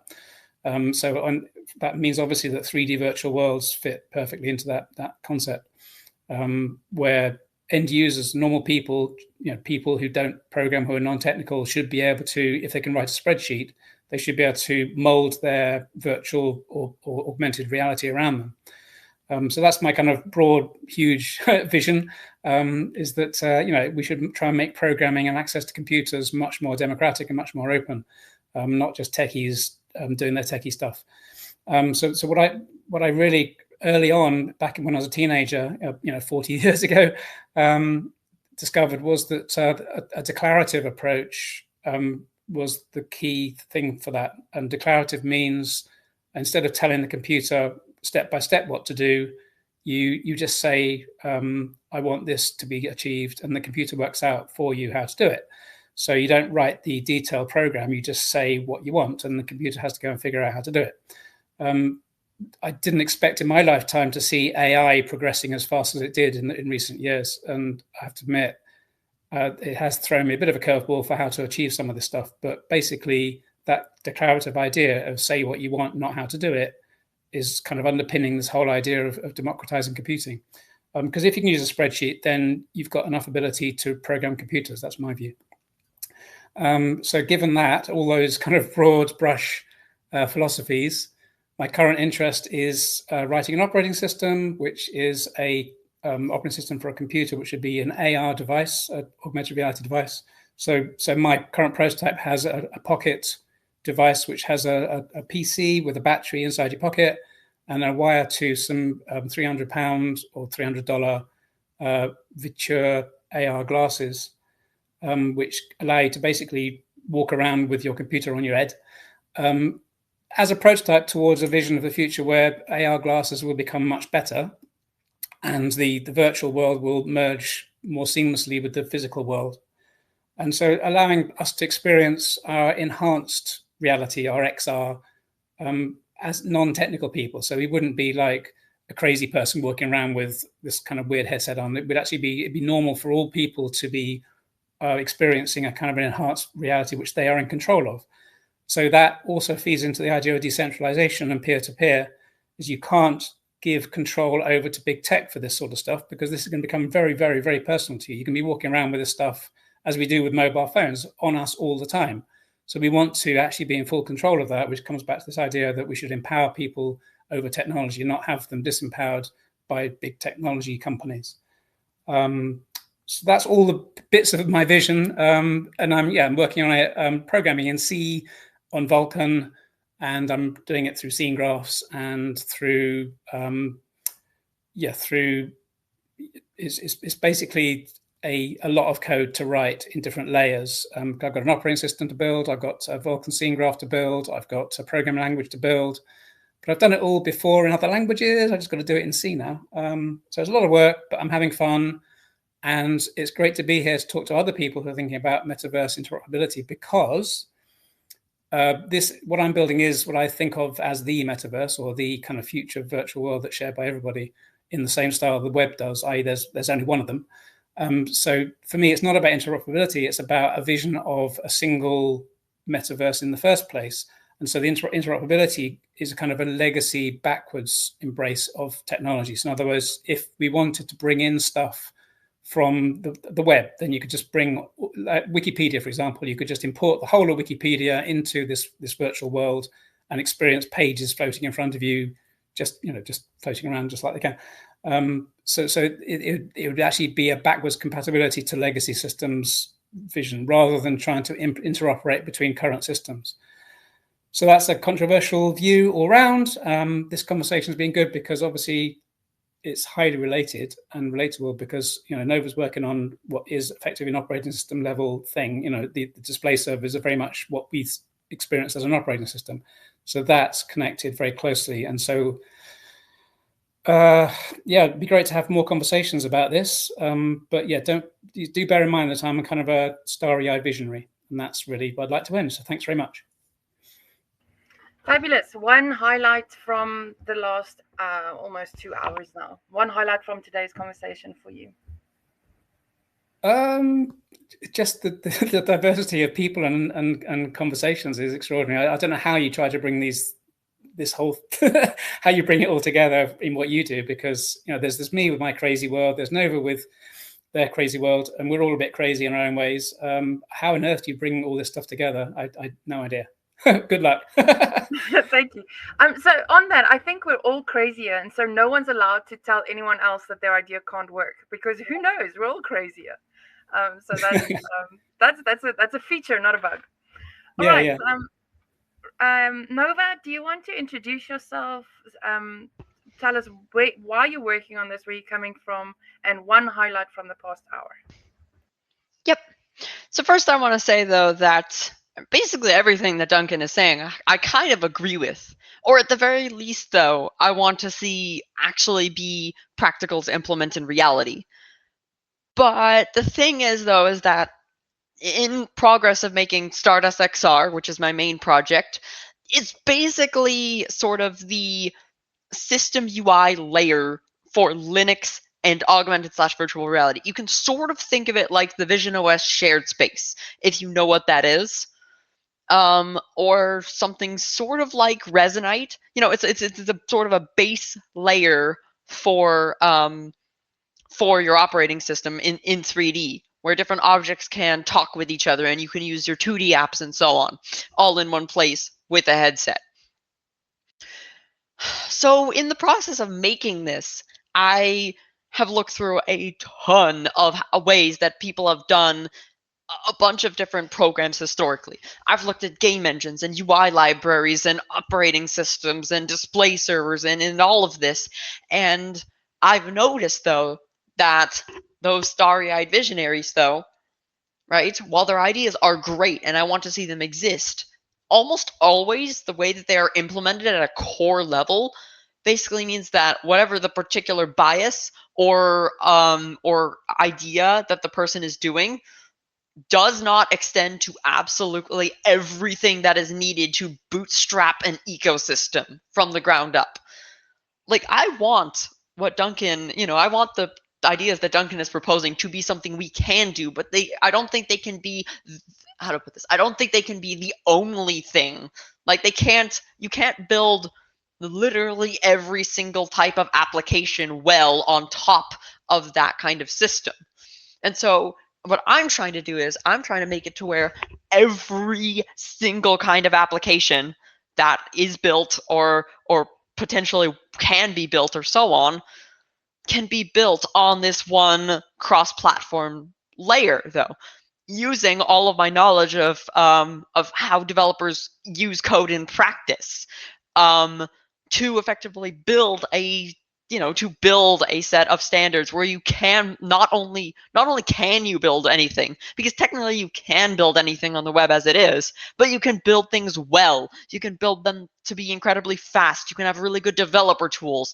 Bootstrapping an ecosystem that works in practice and not just in theory.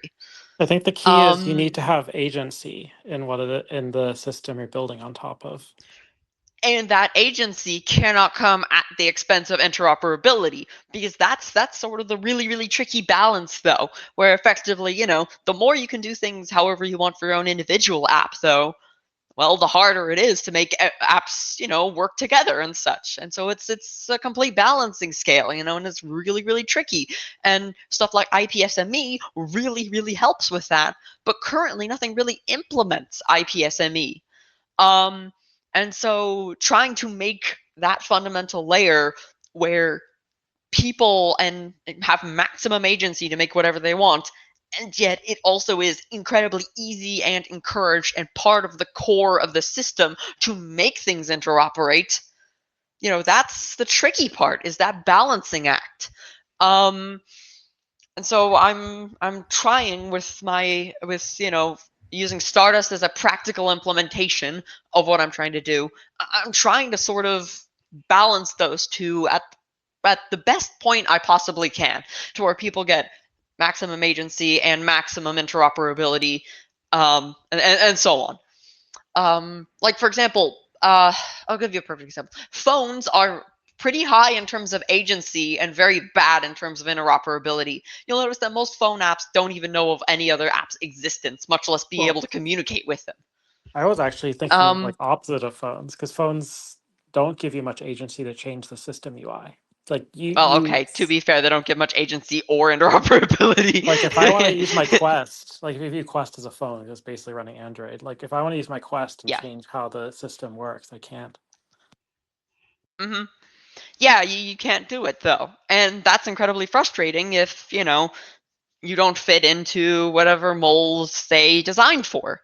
Like, the Quest and the Vision Pro are obviously not designed to be used outside of one singular room. Like, every piece of their design screams that. But people use them anyway, and people want more out of these devices, and the only way to do that is to basically just beg to Apple and Facebook about it. But the problem is, though, is that all of the different 15 billion projects, though, out there, like, this time we'll create a perfect engine that solves all the problems and everybody will use our engine and our ecosystem, is that the moment somebody comes along and says, oh, okay, this is so hard to implement in this engine. I have this idea, though, and whenever I try and implement it in this engine, it's really hard. But, oh, wait, I can just implement it in this other engine, and that's super easy, and the engines don't talk to each other. Instantaneously, you've broken compatibility with them. You see the problem, though? And so if you build engines on this common base, though, you build the friendly developer tools on it, and you allow people to rewrite things from scratch as possible, in other words, and build them up with interoperability as an easy part of the whole base. Well, now you actually have a chance, though, to make it to where people have maximum agency and maximum interoperability. So, in other words, I want to make Duncan's thing possible, and I want to make pretty much almost every vision of the future possible and all interoperate by doing this. You know what I mean? So I love what you just said, Nova, and I think it's quite a common thing that appeared when the IPSME RP1 conversation happened. I think that was one of our first ones. There's people who share many of the same values, and some want this very big, ambitious approach, and some want this immediate approach, and they're not contradicting each other. It's making it possible and then making it better at perhaps a later point. I also just want to do a moderator comment. It's almost 2 hours in. I may need to step away, but Aaron is co-host here, so please honor his requests. And great conversation. We can keep going as long as we want. People can drop in or drop out. It is being recorded and will be made available on our blog in some time in the future. But thank you, everyone. Keep going. The nice thing about the approach that I'm proposing as well is that you can absolutely take existing engines and tooling and you can plug them in almost directly by rewriting a bit of their backend. And the interesting thing is, though, is that bit of the backend you'll have to rewrite is pretty much identical to the bit of the backend you're going to rewrite when you port it to some other operating system anyway. So, in other words, though, if you have this approach where you have sort of a more, I guess you could say, operating system-like approach to the fundamentals, then now, just like we can run multiple different mobile apps, alongside each other, and the mobile apps are incredibly fast, performant. They, they can do custom animations and they do everything custom. We can do the exact same thing with, what's it called? We can do the exact same thing with 3D objects in a virtual world. But if we not only encourage, but we actually make that cross-app standard a core part of basic functionality, then people must create tools around it to make it easy to use, and therefore it will make it easy for them to interoperate in many other ways as well, effectively designing the core of the API to encourage interop from the very beginning. In fact, to make it almost impossible to function without interop, if that makes sense. So it's sort of using UX principles of friction and such to actually direct developers into a specific area, which effectively means, though, that it's more likely to happen. Which is another thing that I've noticed about APIs, is the way that they're written determines what people build on top of them, right? Because user experience isn't just for users, it's for developers too. So I figure by shaping it in this exact way, we can effectively encourage a particular pattern of usage that is better for everybody, if that makes sense. So I don't know. I don't know if this will work. I do know that there's a lot of historical precedent. This is what the Java libraries do. This is what C# often does. This is what what Flash tried to do as well. All of this stuff. But of course, every single one of them was very hard coded. And right now, basically everybody can agree on using WebAssembly as, you want to run native code across basically anything cross-platform, WASM is the best thing to do because you can stick it in literally anything, and it's easy to implement new WASM runtimes, which of course avoids the problem that I was talking about earlier, how web browsers are near impossible to make. So, this would allow you to run all of Duncan's stuff too. Nova. So what about, is Ruby on Rails like a bad thing? Well, what? What are you talking about? What do you mean? Ruby on Rails? Is that a weird one? I always forget what that is.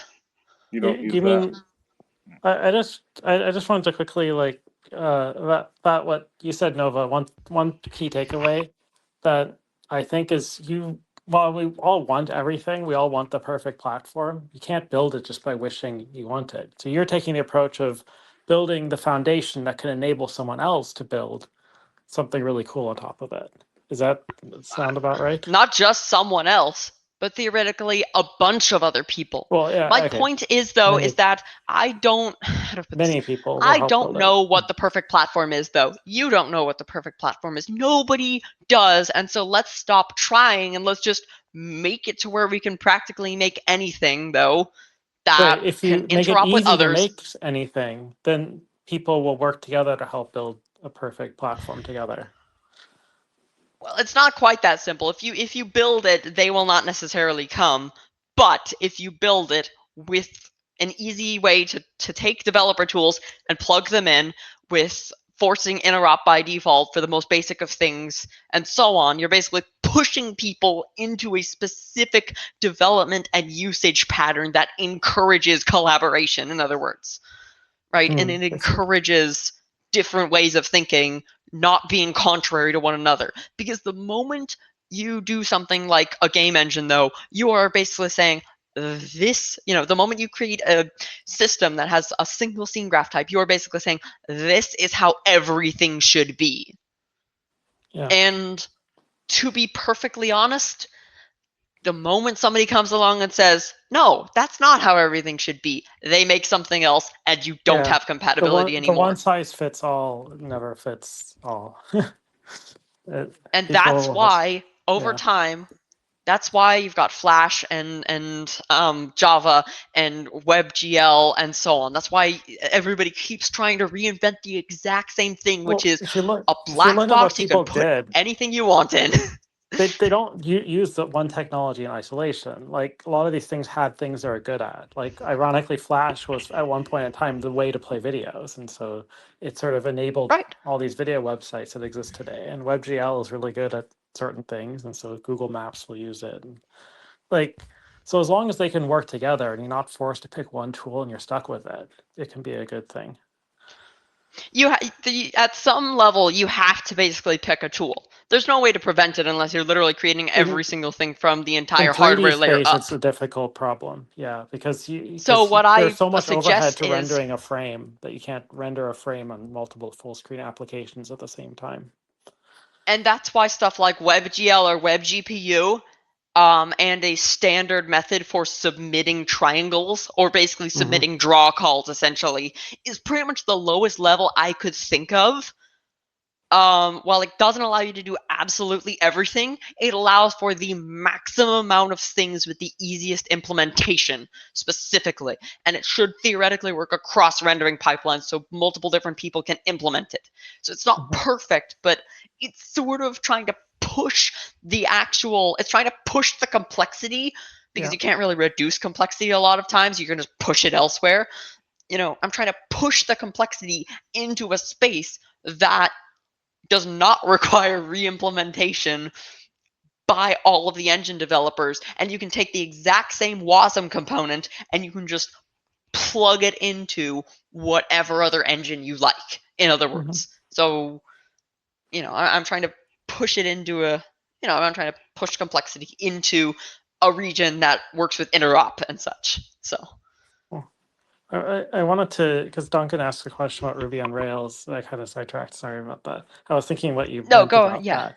And Ruby on Rails, what it did was it was like one of the first really easy to use frameworks for making sort of Web 2.0 like databasey applications.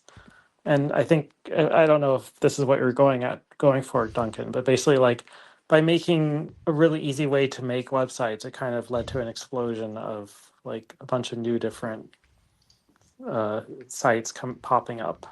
Is that kind of what you were getting at? It wasn't me that mentioned Ruby on Rails, no. Oh, sorry, I missed who said that. It was somebody else who left. Shoot. Sorry. It wasn't the spot that you're in now on the person list, so I just sorry. VTR Connect was the person. Okay. I don't know then, but that's my takeaway from that, because For everybody else, though, other APIs like that. For everybody else, though, the idea is that stuff like Ruby on Rails could be made by lower level developers, right? And effectively, they would then be able to create it, and then people could use that as a library. Yeah. That they could just easily plug into whatever stack they have going on, though, because if we make it so we're basically all of the libraries that have the meat of implementation of stuff, as many as possible, are inside of the WASM bit, that means, though, that now they're portable across basically any computer. And so that's basically the idea is, and so for the few things you have to standardize, like rendering and input, because unfortunately there's not really IPSME, I don't think is adequate for those things yet, at least. Maybe we'll figure out some way to do it, though. We make it as broad as possible and as easy to implement and simple of an interface as possible, and we shift as much complexity as we realistically can into the thing that's cross-platform. Just like with Java and such, so where most of the code for the rendering engines like LWJGL and such, which is what Minecraft uses, that's entirely Java. Right? They pushed all of it into Java. And that way, you don't have to write a bunch of native code that now you have to make for each individual platform. So, does that make sense, though? And that makes it easy from practically every perspective, in order to actually implement and maintain this. And even better, with the whole IPSME approach for different interoperability interfaces and such, we can now completely avoid the W3C drama and such, though, where everybody's going, this is how it should be for the entire web. No, this is how it should be. And they just keep going back and forth, and then something ships, and then, a bunch of people say, nope, that doesn't work for us. And then they make another standard that sort of has overlap with the other one, and then you have 5 billion standards that nobody can implement. So, yeah. Of course, the web has mostly figured out how to fix that with polyfills, but, well, GLTF just doesn't really have something for polyfill. USD, as far as I can tell, doesn't have anything for polyfill. By the way, polyfill is implementing new web standards and APIs using older ones, if you didn't know. But it's not really accounted for in pretty much any underlying framework, to be honest. The web only kind of got polyfills just because it was sort of necessary for browser compatibility, but it doesn't work particularly well. It's a whole lot less efficient because you have to write them all using JavaScript and such. So with an HTML DOM, for things where you don't need like an underlying API added. Like one of the things that's been a big problem recently in the WASM web world is thread support. Because that's one of those things where like browser vendors added it, browser vendors removed it, and stuff like that. Because it's actually very difficult to do multi-threading in a way that's safe. And if you looked up how shared array buffer works, and there's like 2 HTTP headers that relate to various security properties that have to be enabled for WASM to access shared array buffers and stuff like that. It's a very complicated problem. Polyfills also only work when it's feasible to implement a new thing using an old thing. And that's just not always the case. For example, you mentioned GLTF. With the physics in GLTF, you can specify physics with the physics extension, but if you don't, if an implementation doesn't support a physics extension, there's nothing you could do because it's not a piece of code that you're running. It's just a an object that can be imported or not. There's no way to implement physics using a non-physics object thing. Well, I mean, there is. You could implement the physics engine. Like, theoretically speaking, a polyfill would download a physics library and start running it or something like that. Well, that would require it to be run inside of some kind of scripting environment, and a 3D model is not a scripting environment. Oh, that's what you mean. Yeah, that makes sense. It needs to be like Turing complete. Yeah. And that's why I propose WASM as the base for this. Because while it's not perfect, it is the thing, though, that there are many implementations for and works well enough for a lot of things that I think it's a very good thing. Especially, I hope WASM components take off. Because last time I tried WASM components, they didn't really work very well. But the entire idea of them, being able to literally program a particular library in any language you want, and then being able to program something that uses that library with a standard set of interfaces and just being able to just plug them in together, that's just great. I love it so much. You know what I mean? So that would allow you to do all of this in practice, though, right? You could then literally, and you could even, like, at runtime, you could just hook them up together where, if you need to. So, I mean, that would actually make this, practical to do, I think, and all that. So. Well, I'm going to have to run, people. So thanks so much for this. But I have to go now. So.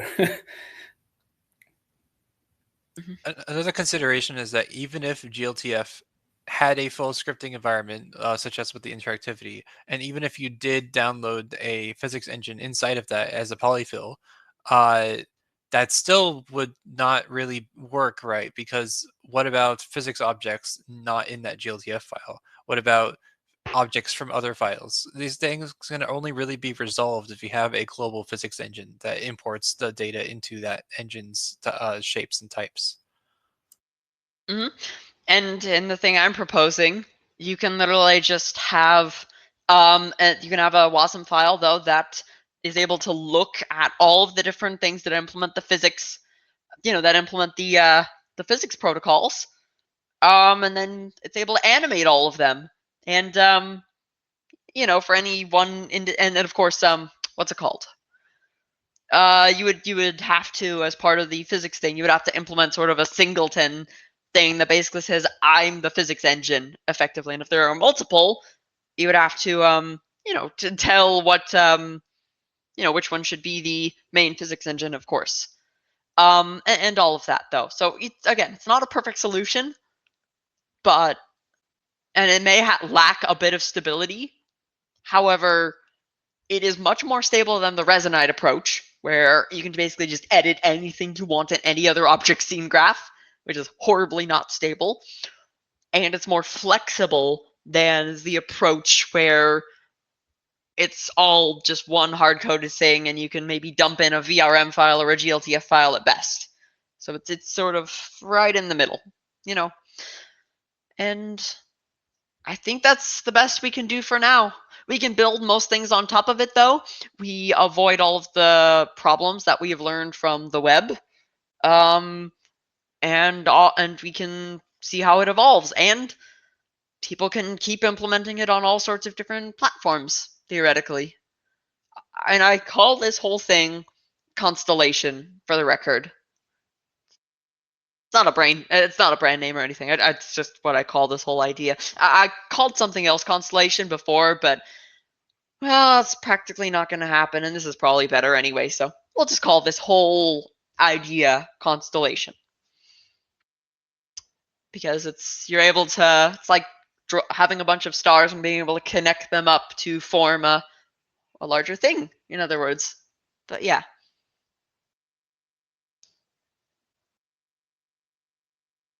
So, does that make sense to everybody?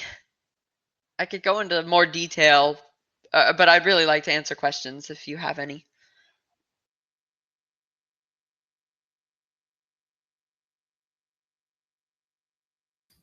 I don't know if you can hear me, but I'm having to leave now. So. Okay. Okay. So, see you later. Thanks very much for this. It's been incredibly interesting, and I hope to join again soon.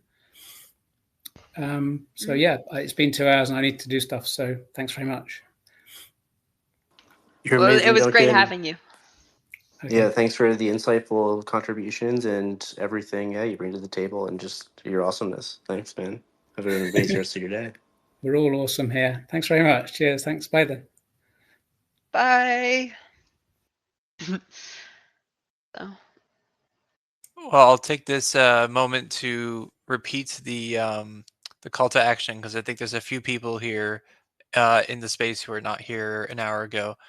If you are interested in digging more into these things, whether that be the composable metaverse constellation that Nova's been working on, or GLTF extensions, or anything else metaverse related that you want to collaborate on, come join the OMI Discord server.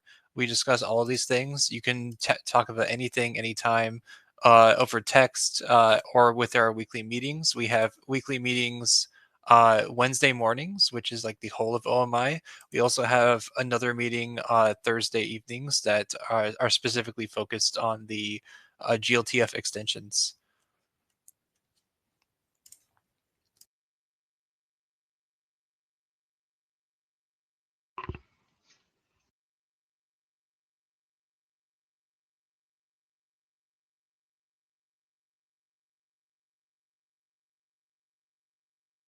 So I should also add, though, that like I was just reading the Duncan's article about, you know, what he's trying to do and all, and he mentions, for example, being able to take every message, paragraph, image, calendar, event, task, thread, and list, but have sort of URL like link or handle so that you can share it and such. And I for the record, 100% agree. But two important notes is, one, this is what HTML was supposed to be, except that nowadays everybody just uses something like React, which basically ends up accidentally obfuscating it.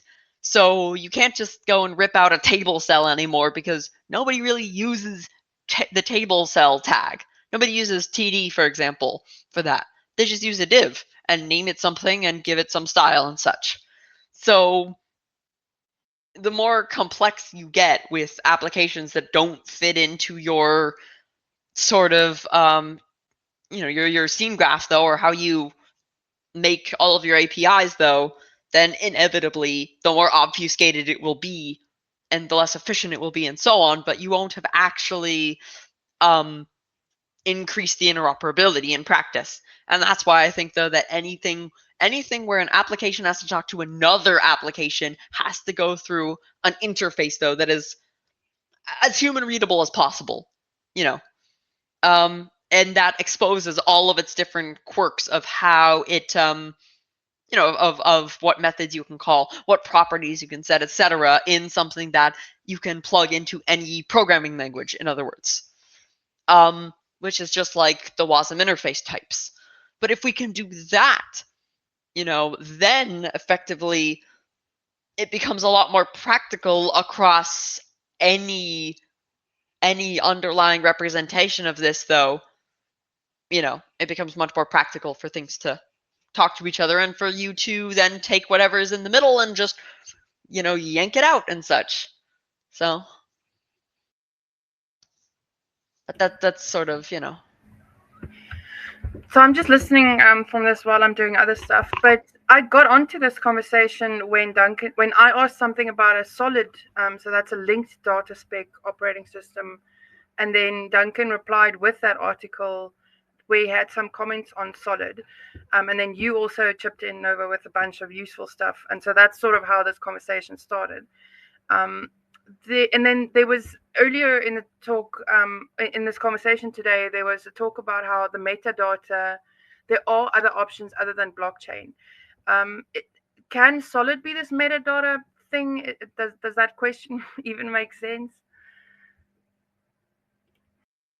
Can what be the metadata? Can the structuring of solid of the linked data spec be the metadata aspect? Solid. So SOLID is an acronym for Social Linked Data something. And I think a lot of it is about storage as well, but it's basically based on RDF, which I think is a resource description framework, which is a way of structuring data so that they can all link together through triples. I haven't really read up on that much, but generally speaking, I think that the concept of a link doesn't make as much sense here. Like a URI or something similar, where you effectively can say pull a file from somewhere else, makes a lot of sense. But a link to a different page or similar doesn't make as much sense. So the way it's treated, in my opinion, should be different. And not to mention, though, oh yeah, here's the thing. So one nice thing about the framework I am proposing is, you know how it's mentioned though that, you know, oh, you should have things as files because then they can be read 10 years later. Well, even if they aren't, as long as they don't depend on a cloud service, and the whole design of the API sort of makes it to where you have a very easy way to save files and such. If it doesn't depend on a cloud service, you know, and then you can literally take the entire object or app as a package, and then what's it called? Brain, do the thing. And then you can take that alongside your file, and then you can run it many years later, because there are almost no you know, there's almost no hard-coded things in there that the runtime must support, and everything else can be easily polyfilled. And of course, we encourage saving files as well. So yeah, I'll have to read up more on Solid, to be honest. Great, Anyone thank you. wanna... I realized it was Layuma that commented. So apologies for the confusion. There's just too much awesomeness going on here. I get confused with all the people. But yeah, thank you. That makes sense. And I do think it's like a URI rather than a link. So it's an identifier that links them together.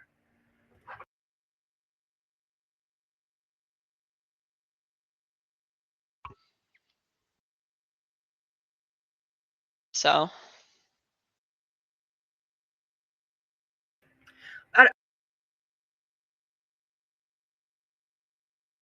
what's it called? I mean, does anybody have any questions though?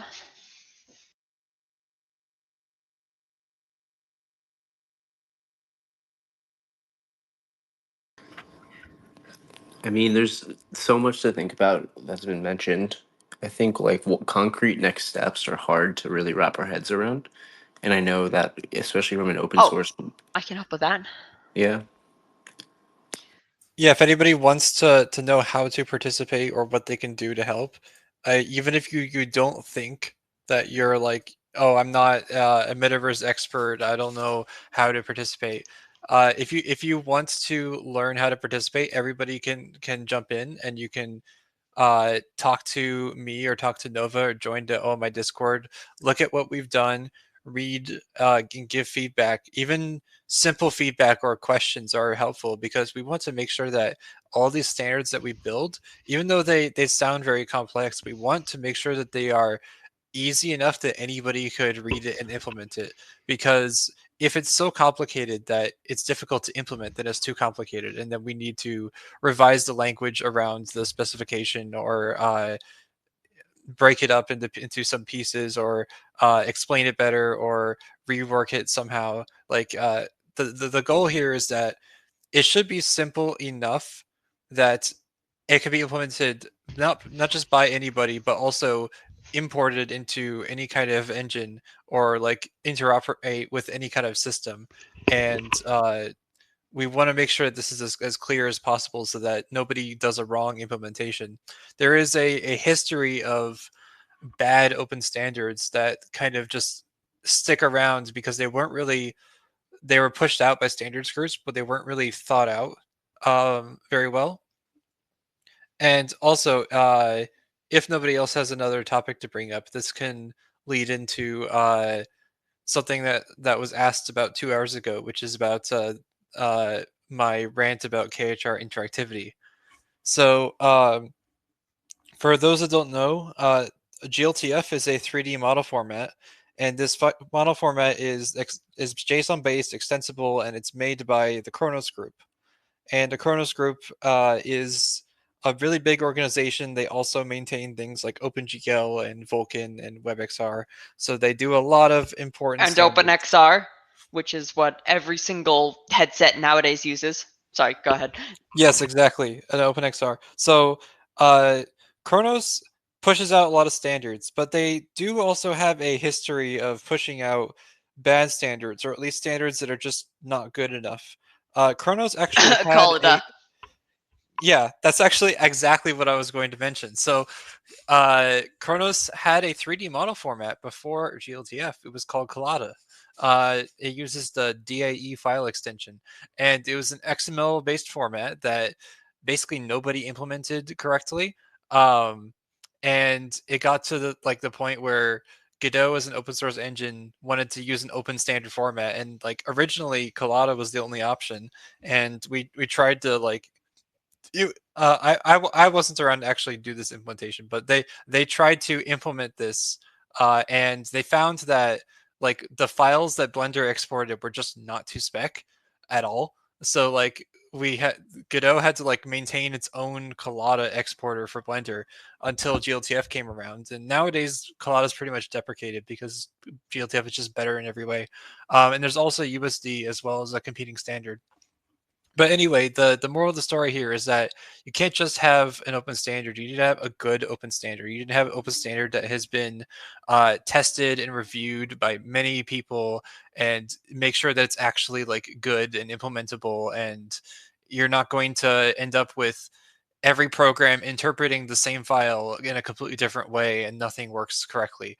And this is not the only bad example of open standards. There have been other standards that are really not so good, like HTML and CSS is one big headache where every browser interprets it differently, and most websites need to use CSS reset scripts because of just how crazy it is, and people need to test on multiple web browsers just to get it to work. And they're trying to duct tape this later, like the W3C, trying to make sure it's standardized and everything works together.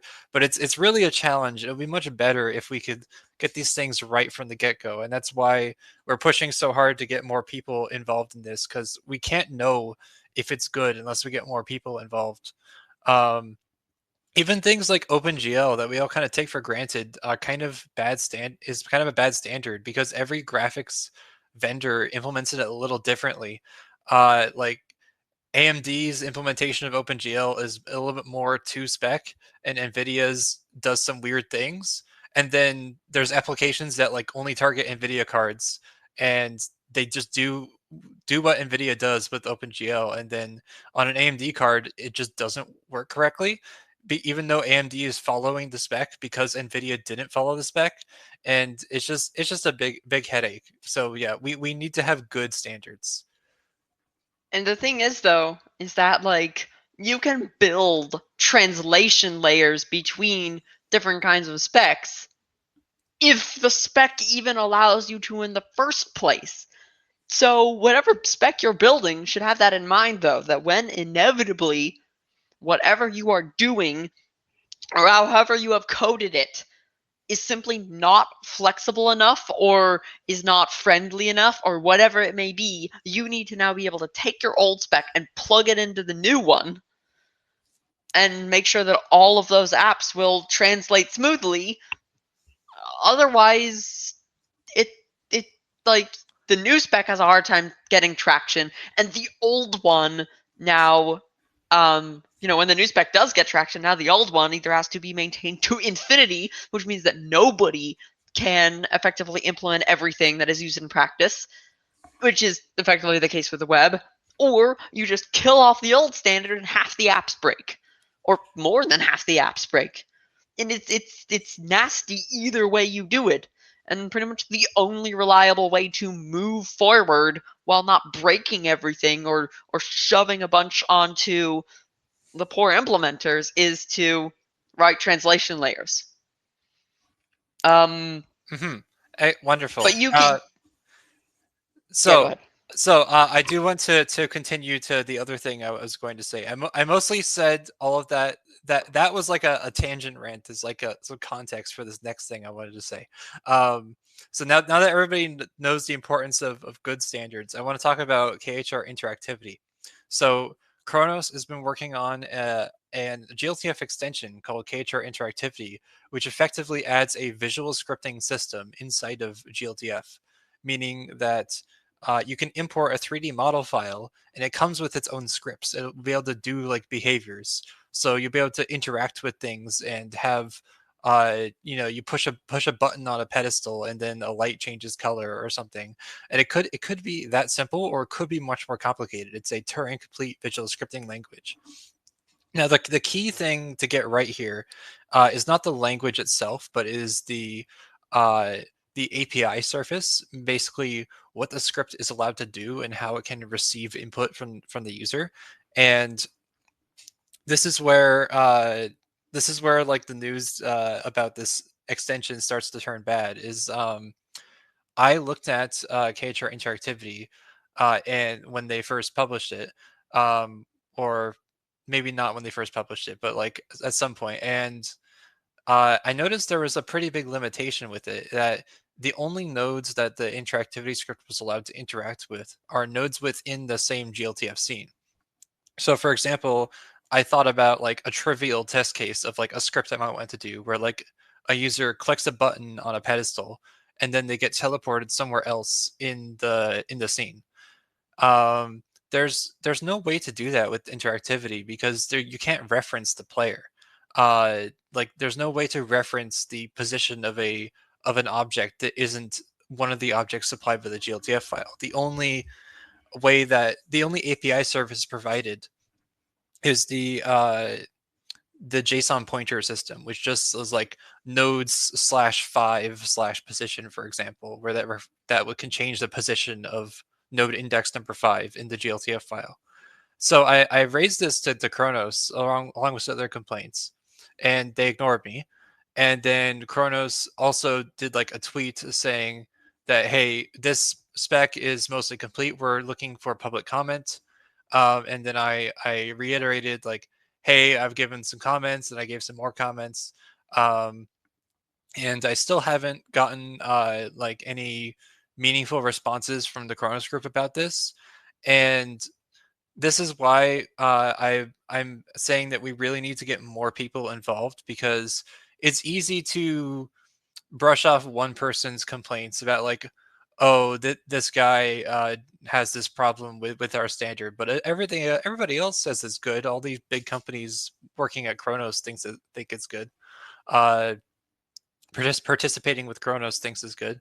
So I would really love it if just the community of people out on the internet, the warrior nerds, the people that sit at their desk working on these things, not just because you're getting paid for it, but because you actually want to see the metaverse become a thing. You need to get involved in these standards and like make your voices heard. If we have 10 people telling Kronos that like, hey, your system is not good, it's not going to go anywhere, it's a bad standard, people aren't going to use it, it's just going to get replaced in a few years or whatever. Like, I don't want the metaverse to be delayed by a few years unnecessarily. I want to develop standards and do it right the first time. We can't do it right the first time if we don't actually get people involved with developing these standards. No single person or group is going to get it right the first time, and we need to increase the chance of getting it right by increasing the amount of people testing this. JavaScript was developed in like I think 2 weeks, and it's now a global 10 days. 10 days, yeah. It's now like the global standard for scripting on the web, and that is so unfortunate because I'm sure everybody will agree JavaScript sucks. And null equals I love JavaScript. Yeah. So you may love it or hate it, or you may love to hate it. Just love its ubiquity, yeah, for sure. But the moral of the story is that we can do better than that, and I feel like a little bit like a broken clock, but I really just need to drive this home.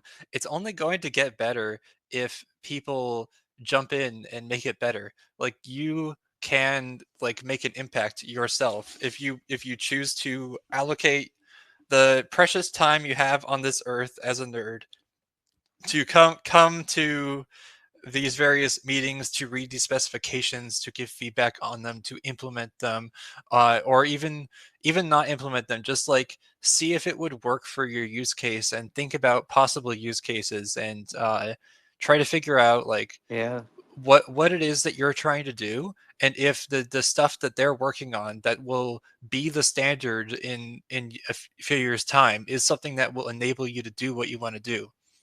Because if you don't do that, then you're going to have to make a different standard for your corner of the metaverse, and it won't be interoperable with anybody else's, because everybody's going to be probably following the Chronos standard, because they're the big boys standards group that everybody has been following. But we can't have the thing that everybody's following be something that was developed by a small committee and just not discussed. Can I ask a new question? Oh. Sorry. As an emerging nerd, who I am trying to learn how to code to sort of, do stuff, and I quite liked JavaScript, especially 3JS. But if it sucks, what would you recommend me to start with to learn so that I can be ready when I can start coding in it? Okay, so that is not like the point I'm trying to make here. So you can learn JavaScript yourself. That's fine. If you can, that could be a thing that you're using to learn to code. It is in fact the language of choice for the web these days. So I'm not saying that it's a mistake to learn JavaScript. It's there. It's out there already. I'm saying think about like the people that were around before JavaScript existed, the impact that they could have made to make this better, and think about everybody here. Think about the metaverse standards that don't exist yet. You can make an impact on how those shape. So like if you're trying to learn to code, you're trying to get into things, you have to learn what's already there. So you could learn JavaScript or some other language, but if you're trying to do web dev, it's probably going to be JavaScript. But like I'm not saying this is a path to learning. I'm saying this is a path to helping build better things for the future, especially things that don't exist right now. Like you could try to replace JavaScript, but it's very hard. It's very hard to replace HTML, CSS, and JavaScript, and that's why all these frameworks, it's all of the stuff Nova's been talking about, where these frameworks are built on top of HTML, CSS, and JavaScript, and translate to the DOM and are limited by the DOM, and like we can do better than that for the things that don't yet exist. Yeah, the thing is, though, is that I'd argue it's absolutely fine to learn JavaScript as your first introduction to this. Not only is it that the programming language isn't as important, it's really just understanding the structure of these things, but it's also that if we're doing it properly, you can still code JavaScript for your app on whatever standard there is. It's just that JavaScript won't be the bottom layer of it that everything must use. That's the fundamental problem with JavaScript. It's not that JavaScript is an option, it's that you must use it. Even when you're using WASM, you have to use JavaScript to connect to anything that is visible to a person. So no matter what, you are beholden to it. And that's the fundamental problem with it. And so yeah, learn JavaScript though. Learn any piece of it though. If you're an artist though, use OpenBrush, you know. Plus, not to mention, the only reason I came to an idea of how to do this massive bit of standards is because I have tried a bunch of things, and I've talked with a ton of people who are doing a ton of weird and wacky and wild things, though, and I've looked at what people used to do, and I've looked at what people are working on. Even if you are an artist, though, or similar, what you're doing is incredibly important, though. As much as it seems like, you know, all the engineers, you know, they know much more than I do. It's like maybe they know more about the exact specific implementation steps, but you know what you want to do better than anybody else. So even if you don't know what the hell you're talking about in terms of interactivity, though, if you talk with a couple friends and you see, oh wait, and they say you can't do this, though, mention that. And, you know, and then maybe we can, you know, maybe we can make stuff better. So that's a great point. Thank you. And on that, I just want to shout out to OMI, because that's how I got into this space. I've got this wild idea that I want to do. And a couple of years ago, I wasn't sure if it was possible. So I just started volunteering and attending meetings.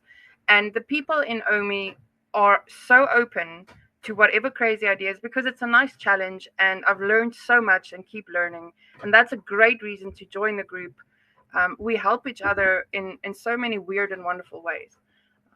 And that's how we grow stuff. So it's really not just about the engineers and the techies. There's space for everyone in here. Right. So even if you're not a techie, just coming to this army of nerds with your use case allows this army of nerds to build better things that will work for that use case. And ideally, we want to target, you know, the metaverse is a very broad thing. So the use cases we want to target are very broad. At the end of the day, but we also want to target, you know, specific use cases. So one of the very early use cases that people are actually practically using, like as of this year, with the OMI physics, for example, is that there's this project called Bless, run by somebody named YS, or Yank Scally for long, and their project is a Blender plugin that basically allows you to add more advanced game objects inside of Blender and export that to GLTF using OMI standards, and then that can be imported into Godot engine. So their focus is to create a pipeline of Blender to Godot, but that doesn't mean that it's restricted to Blender to Godot.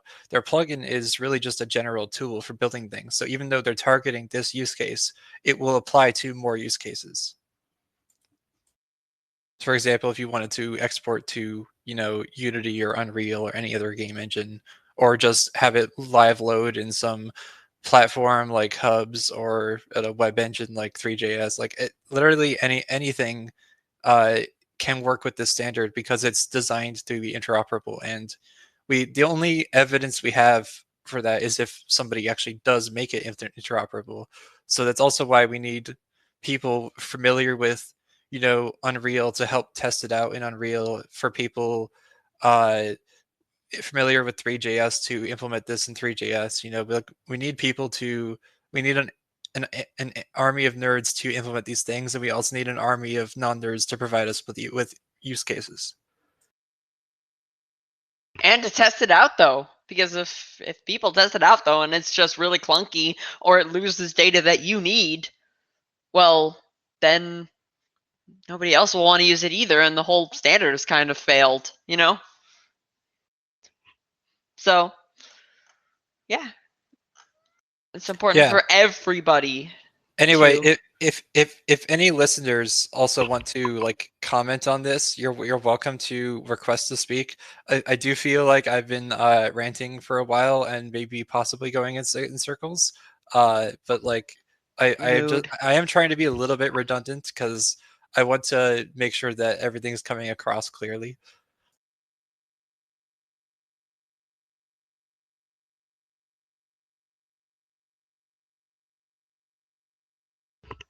Yeah, I 100% agree.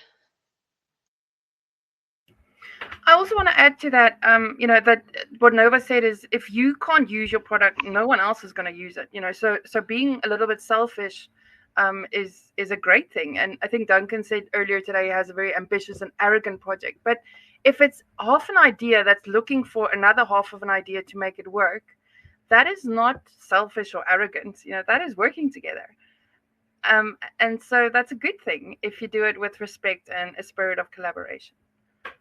I 100% agree, Indy. And to clarify here, like one of the philosophies contributing to Godot engine is you have to start with the use case, and I bring this philosophy with me to OMI, and I would never work on a standard that I can't actually think it all the way through, because I don't want to build a bad standard. And so the standards I build are very much focused on my interests and what I'm good at.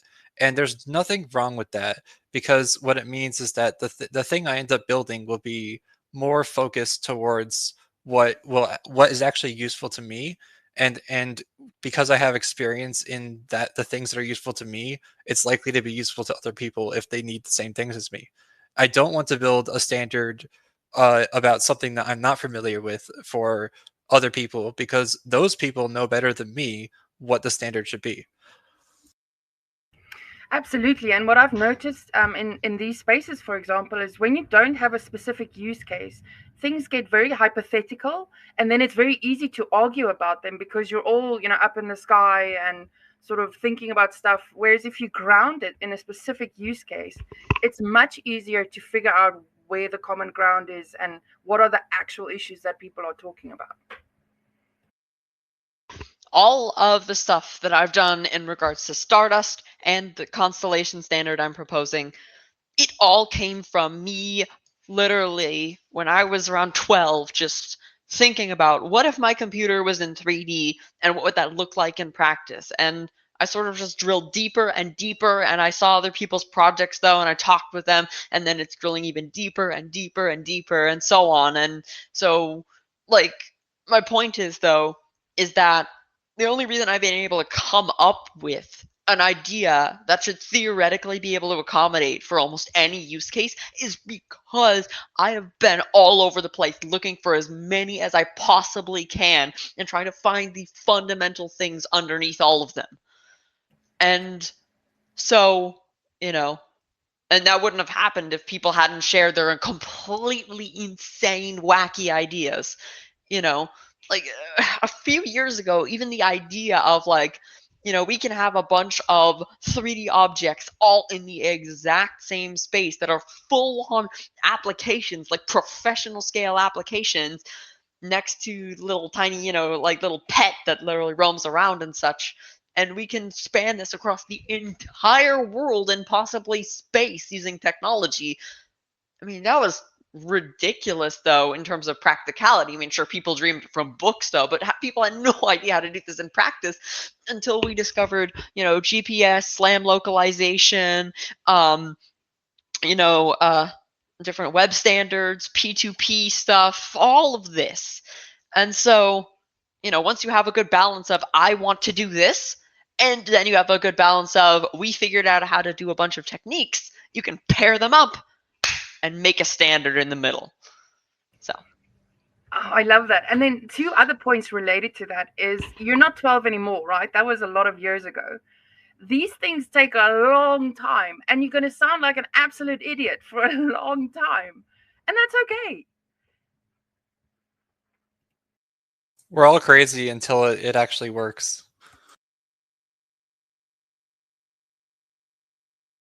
The difference between somebody that I would bother calling, an idea that I would bother calling crazy versus one I wouldn't, is specifically somebody who is, how to put this, who is presupposing that the technology will exist for their idea and acting accordingly. Yeah, they will. Because we don't know what new technologies will eventually exist. So if you're trying to plan what you're doing around some super intelligence or something like that, though, and you are basically saying, we're going to have that in 2 years, it's like, you can't count on that happening. You know what I mean? But if you're like, I want to do this, this is a cool idea that maybe we can do later if the technology exists, then I'm in support. And if you want to develop that technology to make your idea happen, that's cool. It's just with a lot of the different, metaverse standards or such, or a lot of the different people who talk about that.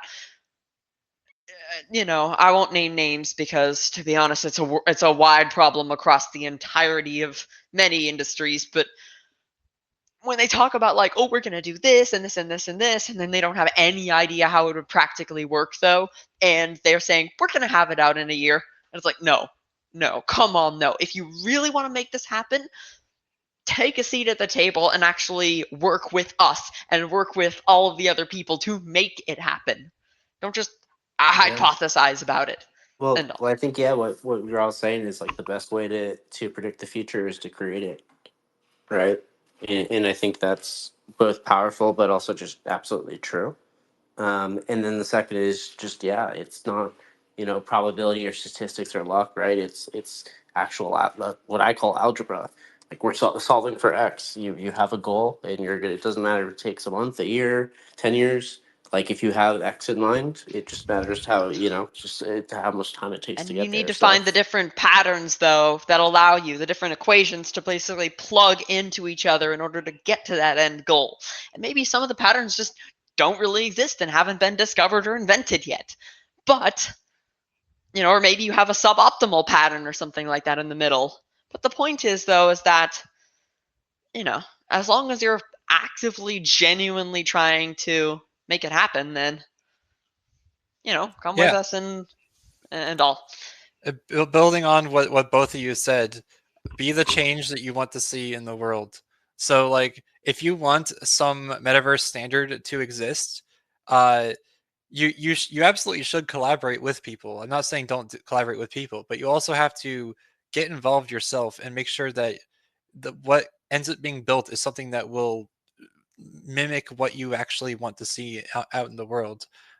You can't rely on other people to make your dream for you. And there's actually, again, I'll quote a Steve Jobs video that I saw earlier today, and Steve Jobs, open source, whatever, not the best overlap, but basically he was saying that the thinkers are the doers. Like throughout history, like it's the people who are actually like solving the complex intellectual problems are the ones actually building as well, and it's just because of the natural like process, right, and act of doing that. It makes you encounter these different challenges and makes you have to, like you said, either collaborate or have ideas bounce off each other and get smoother or whatnot. But it's the thinkers are the doers. And so forth, and I can repost it up top, but it's just I don't know. He says it so much better, of course, in his poetic storytelling nature. Mm-hmm. But yes, it's just it's an awesome process. I can give you a practical example of this, by the way. Shoot. So I'm not trying to brag here, I swear, but not flex. The stage is yours. This is a Stardust space. Flex for it. Well, I actually, okay, how do I put this? So basically, when Jesse Alton had the idea for OMI to make a standards body, he was having kind of a hard time getting enough traction, getting enough people on there in order to actually form a community, though. And so I was interested because I followed him and I was like, oh, that seems great. Why don't I just draft up a quick Notion document as the potential ways that stuff could interoperate in between themselves. Like, you can send a matrix link for a virtual world to your friend, and then they click the link and now they're joined and such, stuff like that.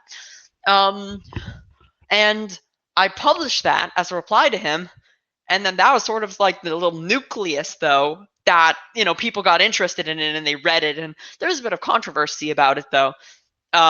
Which was hilarious in hindsight and pretty dumb, but it sort of acted as a bit of a nucleus, though, or sort of a what's it called? Not a nucleus. It's like a catalyst.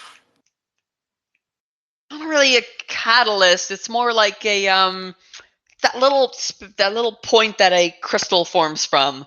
It's a Anyway, I'll get the term. Anyway, the point is, though, is that because of that, plus what Jesse was doing, though, that's how OMI originally formed. I mean, I didn't do much to I didn't do much, but it caused a massive change, though, given that all of this now exists.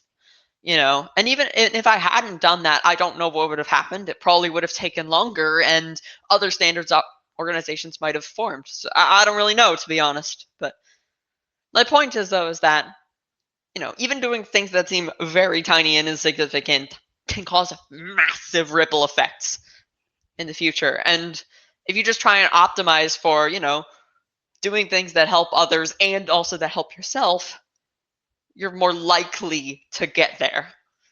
So that's really good. You should absolutely try and be the ripple that you want to impact you in the future.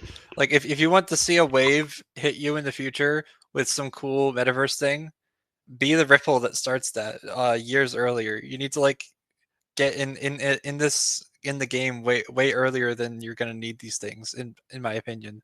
Yeah, it's not like a chore. It's an opportunity to really just try to play and shape this future technology paradigm. It's really it's really quite like wonderful, but also just one of the greatest and most interesting, I think, situations and challenges that exist right now is within this XR/metaverse space. So yeah, your voice matters, and your creations right now will shape the future. And it's up to you, and you also and us, and all of us. you've got to keep evolving too. Like 5 years ago, Stardust itself was like really it was a traditional engine, though, a lot like a lot of others, though. And only after I basically tried to go through that path, though, and then I saw, oh, these problems exist, though. And then I heard about another thing, which was display servers, and then I went down that path. And then I learned even more and more and more. Did I start to basically hybridize every piece of knowledge I knew to make something more developed in the end? So, my point is, it takes a really, really long time. So Nova, But it's good to start now. what was something from this conversation that you were like remembering or going to take away, or like maybe you learned or surprised you? Like, was there anything, or even if it was your own, say, like thought progress, like what during this conversation, what was like one of the most interesting points that sticks out in your mind? Just to kind of recap and just throw it back and yeah. I think it was mostly one of the things that stuck out was sort of a lot of the confusion as to just like a lot of people seem to not be understanding the ways that stuff fits together. And that's a bit worrying, though, because while it is a complex system, though, the fact that somebody literally said, how does this relate to blockchain is like, ooh, I'm a bit worried about that. And all. And also somebody asked about Ruby on Rails and such. That was another thing that stuck out to me. Like, especially because of dang it, I lost what I was going to think about. Well, you're saying it's kind of worrisome that the system's puzzle pieces are tough to grasp for most people. There's my charger, which I think is very true, right? Like it is. It is a bit worrying because that people don't even means, though, understand the that I'm traditional not web. communicating well and such. And so I don't know. Yeah. One of my favorite points was just, and I'll throw it to you, Indy, but just what Aaron, you said, is just like, if you want to future proof something 50 years from now, like build it 50 years in the past. I do wonder if the accelerating technology change maybe skews that a little. Like maybe you build 50 years in the past, gets you 25 years in the future. But I still think that's such a wonderful point. And yes, Indy, I'm sorry, please go for it. I'd actually argue it's the inverse effect, if anything. Computers from 2010 are much more similar to computers from 2024 than they were to computers from 2000. Interesting. No, I mean, yeah, I can see We've that. settled into design paradigms, though, that all of the tools are built for. And so trying to make anything outside of those design paradigms means you must recreate the entire set of tools in order to make it actually practical to use. I spent 5 years, and I'm literally only barely on par with what Facebook and Apple are doing on their headsets, though. And they managed to do it in a shorter time span. It's because I had to create all the tools from scratch. So, like, 90% of the time I spend on this stuff is just making tools and making tools to make better tools. And it's but yeah. Tools for tools on tools for more tools. Yeah. Yes. Hey, it all started with fire. Yeah, and fire will always be important. I think the point that I wanted to make, Nova, you said that, if people don't understand how the pieces fit together, it's not because of, I don't think it's because of poor communication by anyone.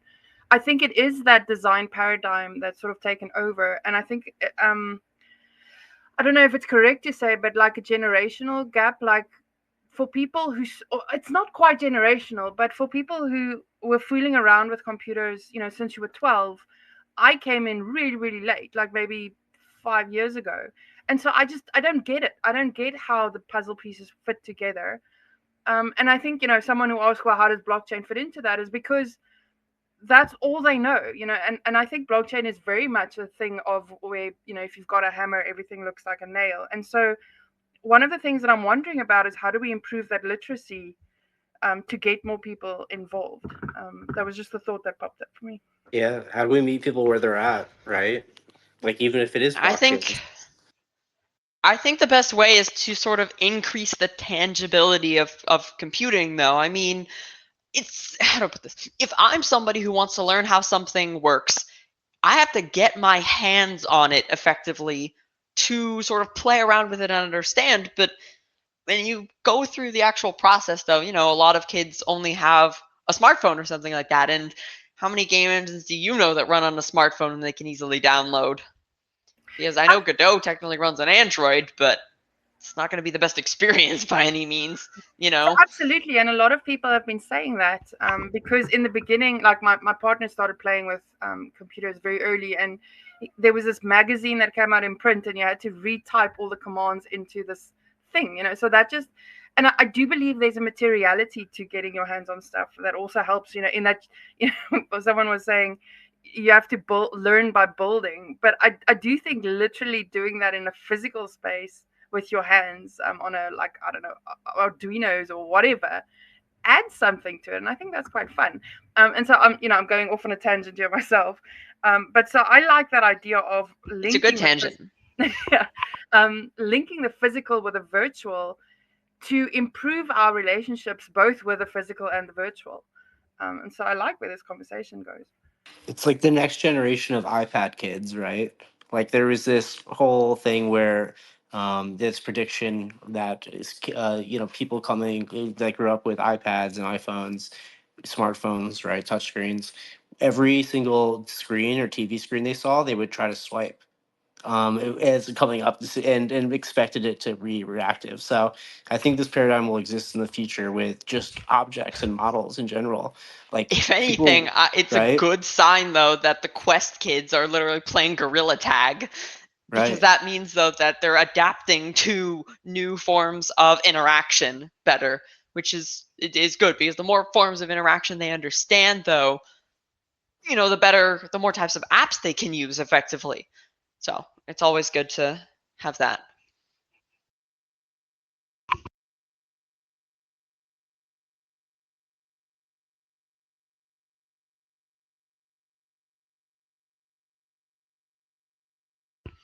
Although I will say, though, in terms of all of this, I really wish we got more funding and such to try stuff out.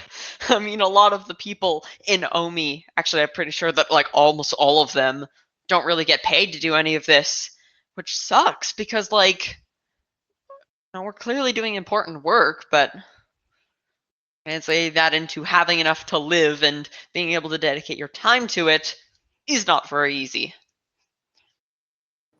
Yeah, well, I think that's, Nova, you and I have had deep conversations about this, and we don't need to go too far on this tangent, but that is, I think, some of the downfalls of some of these, say, open source projects that are so brilliant technically, but don't really have the wherewithal or the execution to kind of execute on the either resource/funding side, like you're saying, be it monetization or grants or investors, or be it on the growth and kind of marketing and acquisition side, which in turn brings those kinds of things back to the technical creators, who can then do greater things. So yeah, I think that loop exists by default, by Darwinianism, by capitalism in companies, especially ones that are, say, like, for profit, or even nonprofits that need to stay afloat.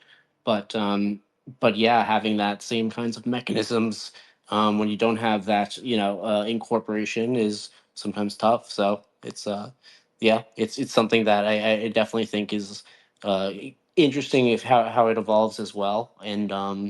And that could be a bigger collaboration too. I think in a bigger kind of you know coinciding, that hopefully happens more. But yeah, projects like yours, Nova, with Stardust, definitely deserve more support.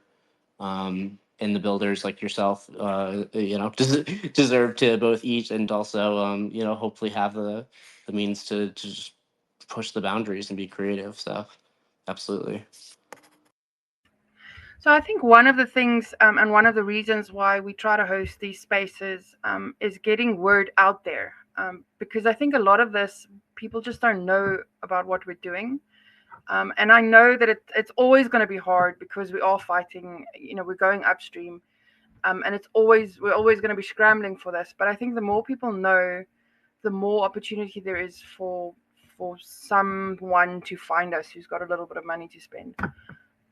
And so that's one of the reasons why we want to have these spaces, and continue. I know it's uncomfortable for many people who would prefer to be coding, but that's the reason why we're doing this. One of them. Yeah, that's why I'm happy to help. Is because I'm not as amazing at coding, but I'm absolutely pretty good at talking and shouting and spreading the word. So I think whether it's this space or future ones, like, yeah, let's keep getting the message out there, and getting OMI, to the people, and to and bigger. Absolutely, and that's also a very good reason for people to join the community. We need those skills. I'm terrible at it, and yet I'm sort of on the media team. And so No, that's you're a great way fantastic for at people it. to Come on. join. No, dude, it's been a slow, hard learning curve. But that's a great way for people to join who's passionate about this, and maybe doesn't have, the sort of techie skills, but have a lot of other sort of skills. So, yeah, join us. Cool. Well, India, I think this sounds like kind of a natural point to either wrap up. We're hitting the 3 o'clock mark, at least PST. But I don't know, any kind of closing remarks or things you want to still hit, or yeah, I mean, if you want to keep going for a couple minutes, cool. But I don't know. I think this has been a really good combo. This I has think been this is a good great. I'm stopping happy. point. Sorry. Yeah, go for it, Aaron, first, and then India. I think this is a good stopping point. Yeah. Cool. Well, thank you, everyone. This was fantastic. Thanks for indulging me. So this recording will be made available on our blog, and then we'll also do some extractions, probably using AI. But anyone's welcome to extract stuff manually. And please let us know your thoughts and experiences and suggestions and critique. We're not the best at this, so we're always open to learn together. And then catch you for the next one. I think there's a hubs meeting planned, a hub spaces planned, and there's been a couple of stuff. I definitely want to get Paul on a space as well with what he's doing. So please, any suggestions, catch us on Twitter, catch us on Discord, anywhere that's comfortable to you. And I hope you all have a great week, and thank you for joining us. I suggest we give me $1 billion. Yeah, Yes, everyone find us the money. right. It's okay. Thank you, Slow and Nova. steady. We just have to survive and not starve before then. But yes, especially just lastly, just say thank you, Nova. Thank you, Aaron. Thank you, Duncan. Not here, but thank you, and everyone else who came up and contributed and talked, and all the listeners too. Just, yeah, you're awesome, and have an amazing rest of the day. And thank you, Nathan, who organized all of this. Good job.